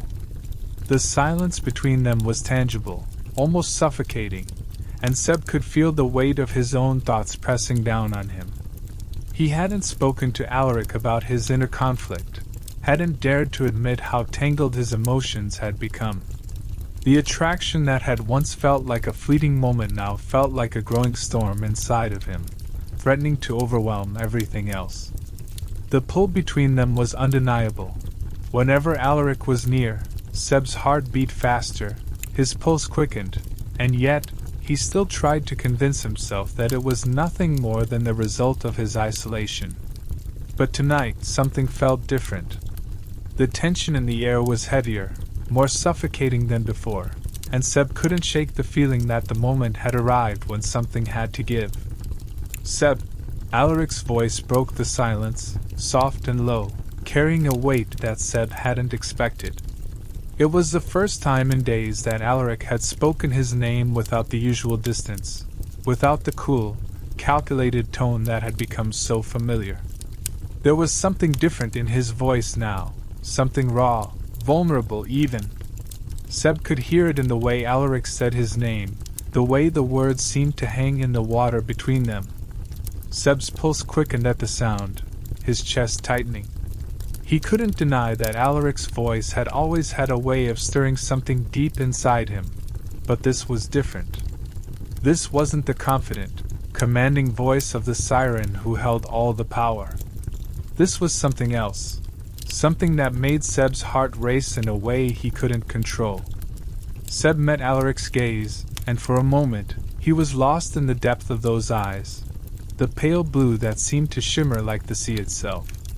There was something unreadable in them, something that made Seb's breath catch in his throat. It was a look that he hadn't seen before, one that spoke of longing and caution, of a depth that Seb wasn't sure he was ready to explore. The siren's emotions were as hidden as the deepest depths of the ocean, but in that moment, Seb could feel them, like the pull of the tides, subtle yet impossible to ignore. "What is it, Alaric?" Seb asked, his voice barely above a whisper, as if speaking louder might shatter the fragile connection between them. For a long moment, Alaric didn't answer, his gaze holding Seb's with an intensity that made Seb feel exposed, vulnerable. Seb could feel the weight of the silence, the tension building between them until it seemed to fill the entire cavern. It was as though the ocean itself had paused, holding its breath, waiting for one of them to speak. Seb's heart was pounding in his chest, his mind racing with questions and fears, but when Alaric finally spoke, the words were not what Seb had expected. "I've seen the conflict in you," Alaric said softly, his voice carrying a note of sadness that made Seb's stomach tighten. "I know what you're feeling, Seb. You're torn between the life you've always known and the life that's calling to you now. But you're not alone in this."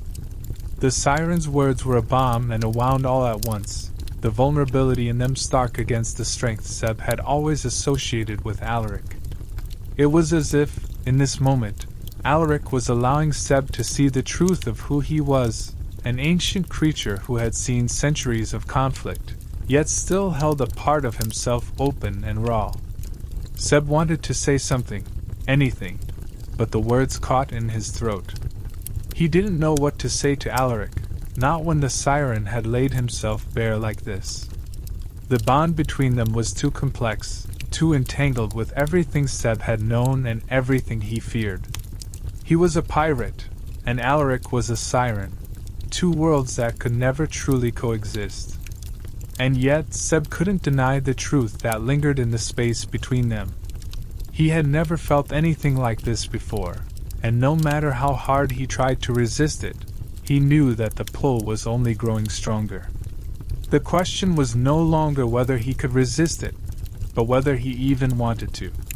Alaric hesitated for a moment, his brow furrowing slightly as if he were choosing his next words with great care. Seb could see the uncertainty flickering in his gaze, an emotion that was so rare for the siren. It was a vulnerability that seemed almost foreign, a crack in the facade of the powerful creature Seb had come to know. "I've been thinking," Alaric continued, his voice a little softer, more distant than usual, "about what you said before. About the ocean, about us. About the way we are, what we are." His words lingered in the space between them, heavy with something unspoken, something Seb couldn't quite grasp. There was an undercurrent to his voice, a tension that made Seb's pulse quicken, though he wasn't sure why. Seb frowned, his thoughts racing as he tried to make sense of what Alaric was getting at. The silence stretched between them, thick and charged with a gravity Seb wasn't accustomed to. He had always been a man of action, of quick decisions and sharper instincts, but in this moment, he found himself frozen, unsure, uncertain. "What do you mean?" he asked, his voice carrying an edge of frustration, but beneath that, there was something else, an eagerness to understand, to unravel the mystery that had come to define his time in this strange world. Alaric's gaze met his then, unwavering, and Seb could feel the weight of it pressing down on him, as if the siren were trying to convey a truth that was just beyond his reach. "You know what we are," Alaric said, his voice quiet but firm, each word deliberate. The certainty in his tone only deepened the unease stirring within Seb. "Sirens are the enemies of pirates. We have been for as long as I can remember. We lure sailors to their deaths. It's our nature." Seb's stomach tightened at the mention of their ancient conflict, their inherent roles in the eternal dance of hunter and hunted, predator and prey. The stories, the legends, were as old as the sea itself. Pirates and sirens, enemies bound by fate, by the tides that ruled their lives. And yet, here they were, standing in the midst of that very conflict, as something else began to form between them, something that defied everything Seb had ever known. Alaric's words hung in the air like an echo, a stark reminder of the truth Seb had been unwilling to face. The siren's nature was as immutable as the sea's depths, as inescapable as the currents that carried ships to their doom. There was no room for mercy in this world, no place for hesitation. And yet, as Seb stood there, feeling the weight of Alaric's gaze, he couldn't help but feel that something was shifting. That something, some unspoken truth, was waiting to be revealed. But Alaric didn't finish his sentence. Instead, he trailed off, his gaze lowering to the water, his expression unreadable. Seb's heart tightened in his chest, a surge of empathy making his breath catch. He could see the conflict in Alaric's eyes, the struggle between what he was and what he wanted to be. The silence stretched on, thick and suffocating, as the weight of Alaric's words seemed to settle over Seb like a heavy cloak. It was as though the siren was asking him to reconcile the impossible, the truth of their history, their enemies, their very essence, with the bond that was quietly growing between them. It was a burden Seb wasn't sure he could bear, but he could also feel that Alaric wasn't asking him to carry it alone. There was something in the way the siren held himself now, a vulnerability that he rarely showed, a fragility that seemed out of place in someone as powerful as him. Seb couldn't help but feel a strange pull toward him, a desire to close the distance that had always kept them apart. Seb's pulse quickened as he realized the full depth of what was at stake. Alaric was not just confessing something about their history, their roles as enemies. He was exposing a part of himself that Seb hadn't fully understood until now. The Siren was struggling with the same conflict that had torn Seb's heart apart since he had first set foot in this underwater world. The pull of attraction versus the weight of their history, the collision of two worlds that were never meant to intersect. Seb's heart ached at the thought of it, the knowledge that their connection was both a gift and a curse. And yet, despite everything, despite the pain and the tension and the inevitable consequences of their union, Seb couldn't bring himself to walk away. For a long moment, neither of them spoke. The water around them seemed to hum with energy, vibrating with the weight of unsaid words and unacknowledged feelings. Seb could feel the tension between them, thick and palpable, and he wasn't sure what to do with it.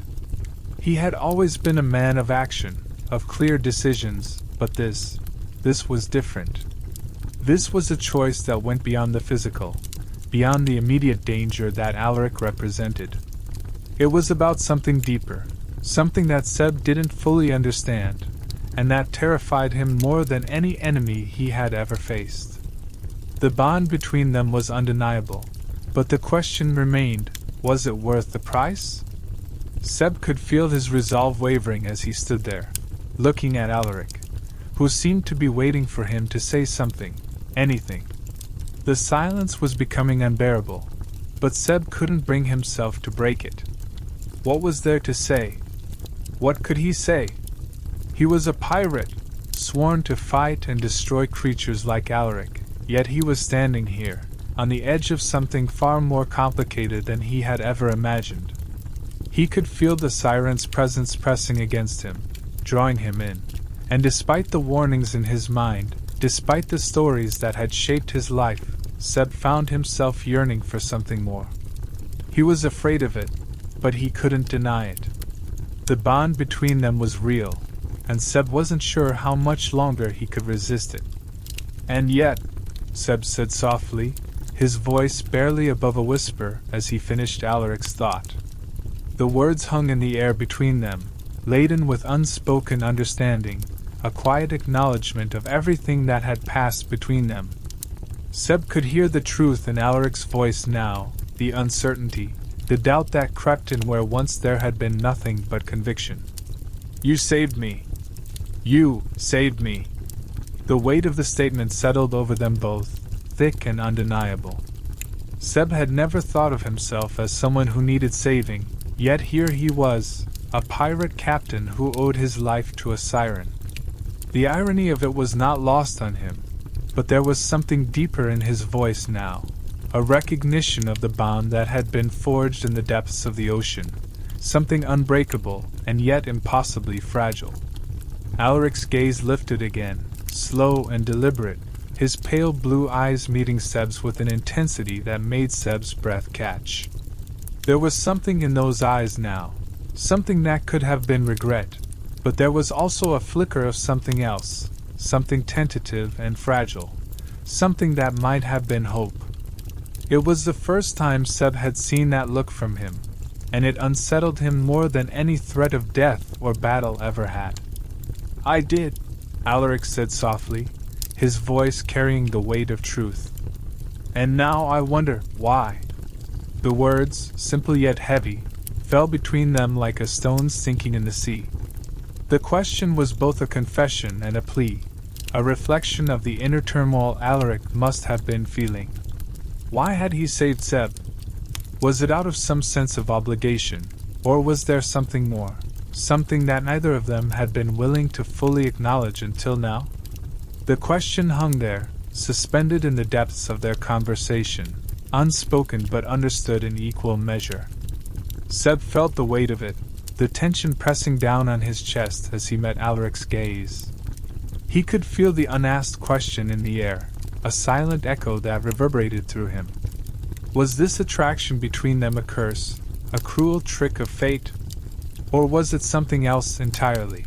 Something deeper than either of them were willing to admit? The siren and the pirate, two creatures of the sea who had always been enemies, now standing on the precipice of something unknown. Seb's mind raced, but his heart, for once, seemed to be pulling him in a direction he couldn't control.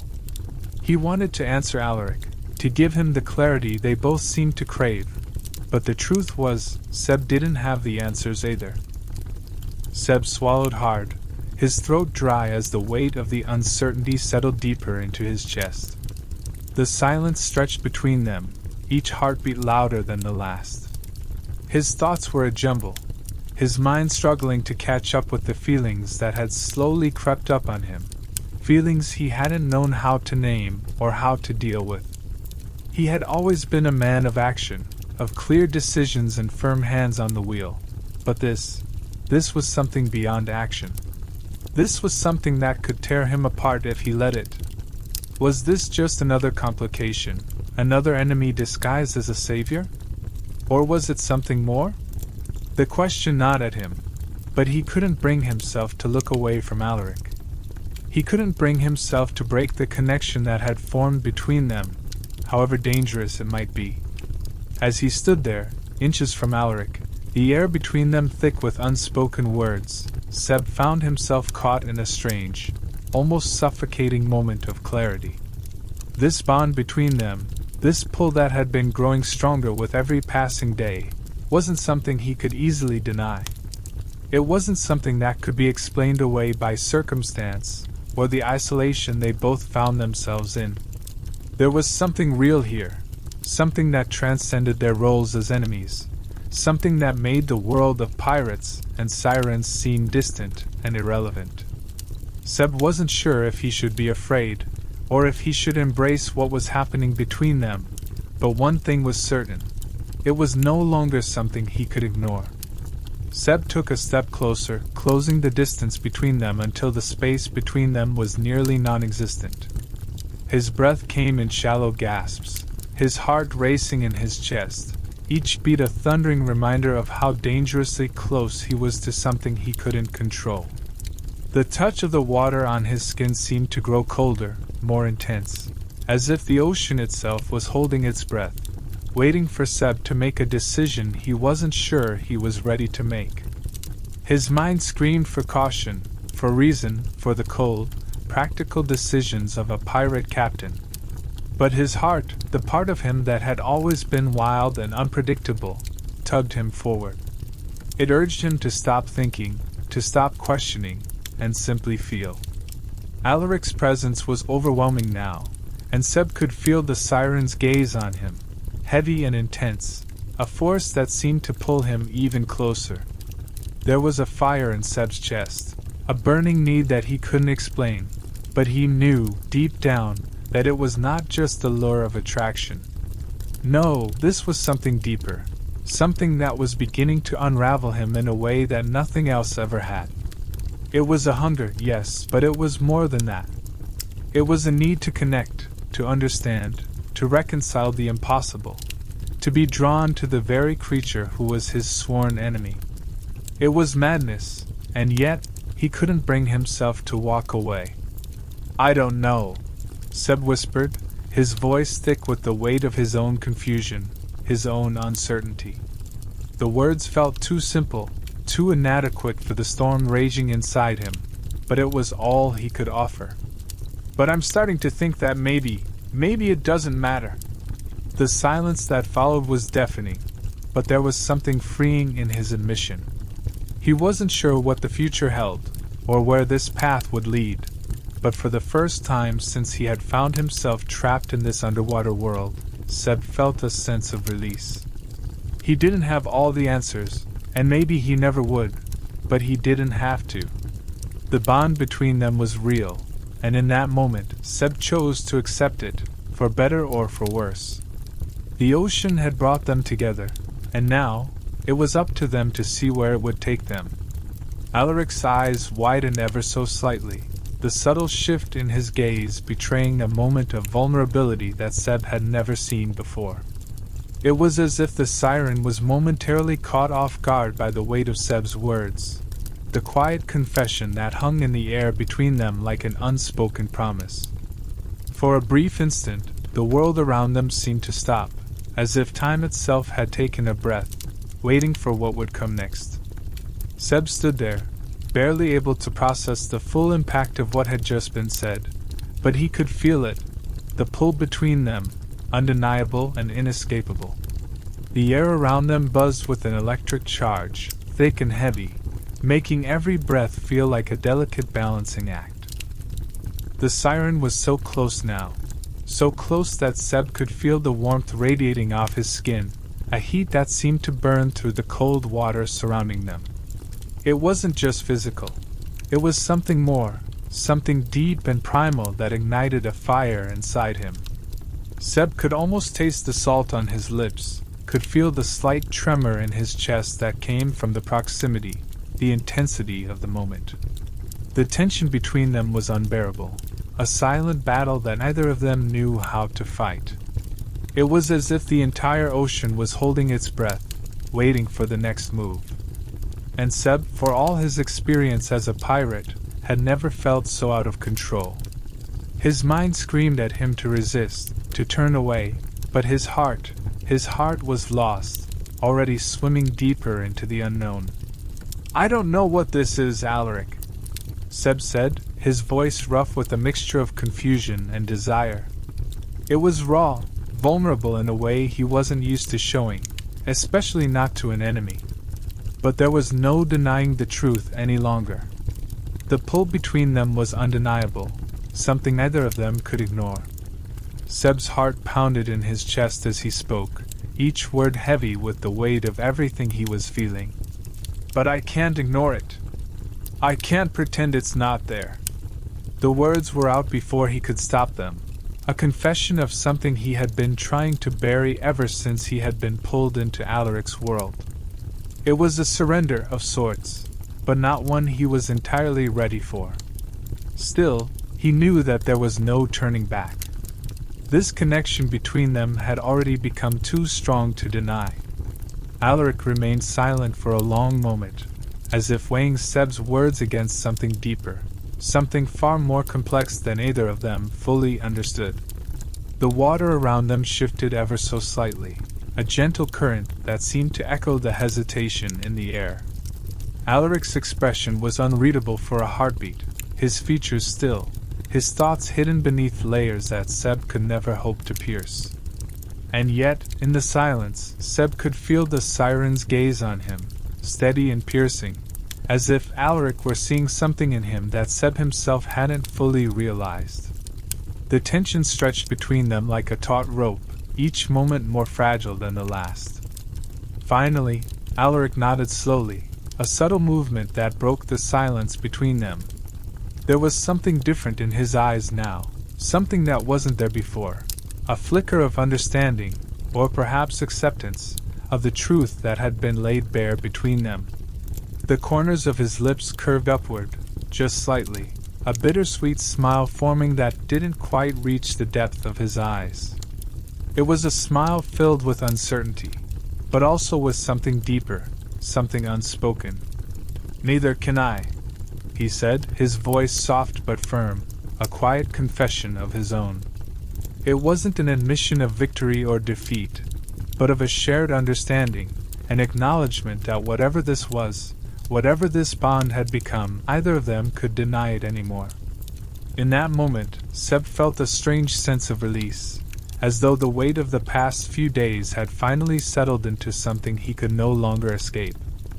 For the first time since he had been stranded in Alaric's strange world, Seb allowed himself to embrace the truth that had been creeping up on him.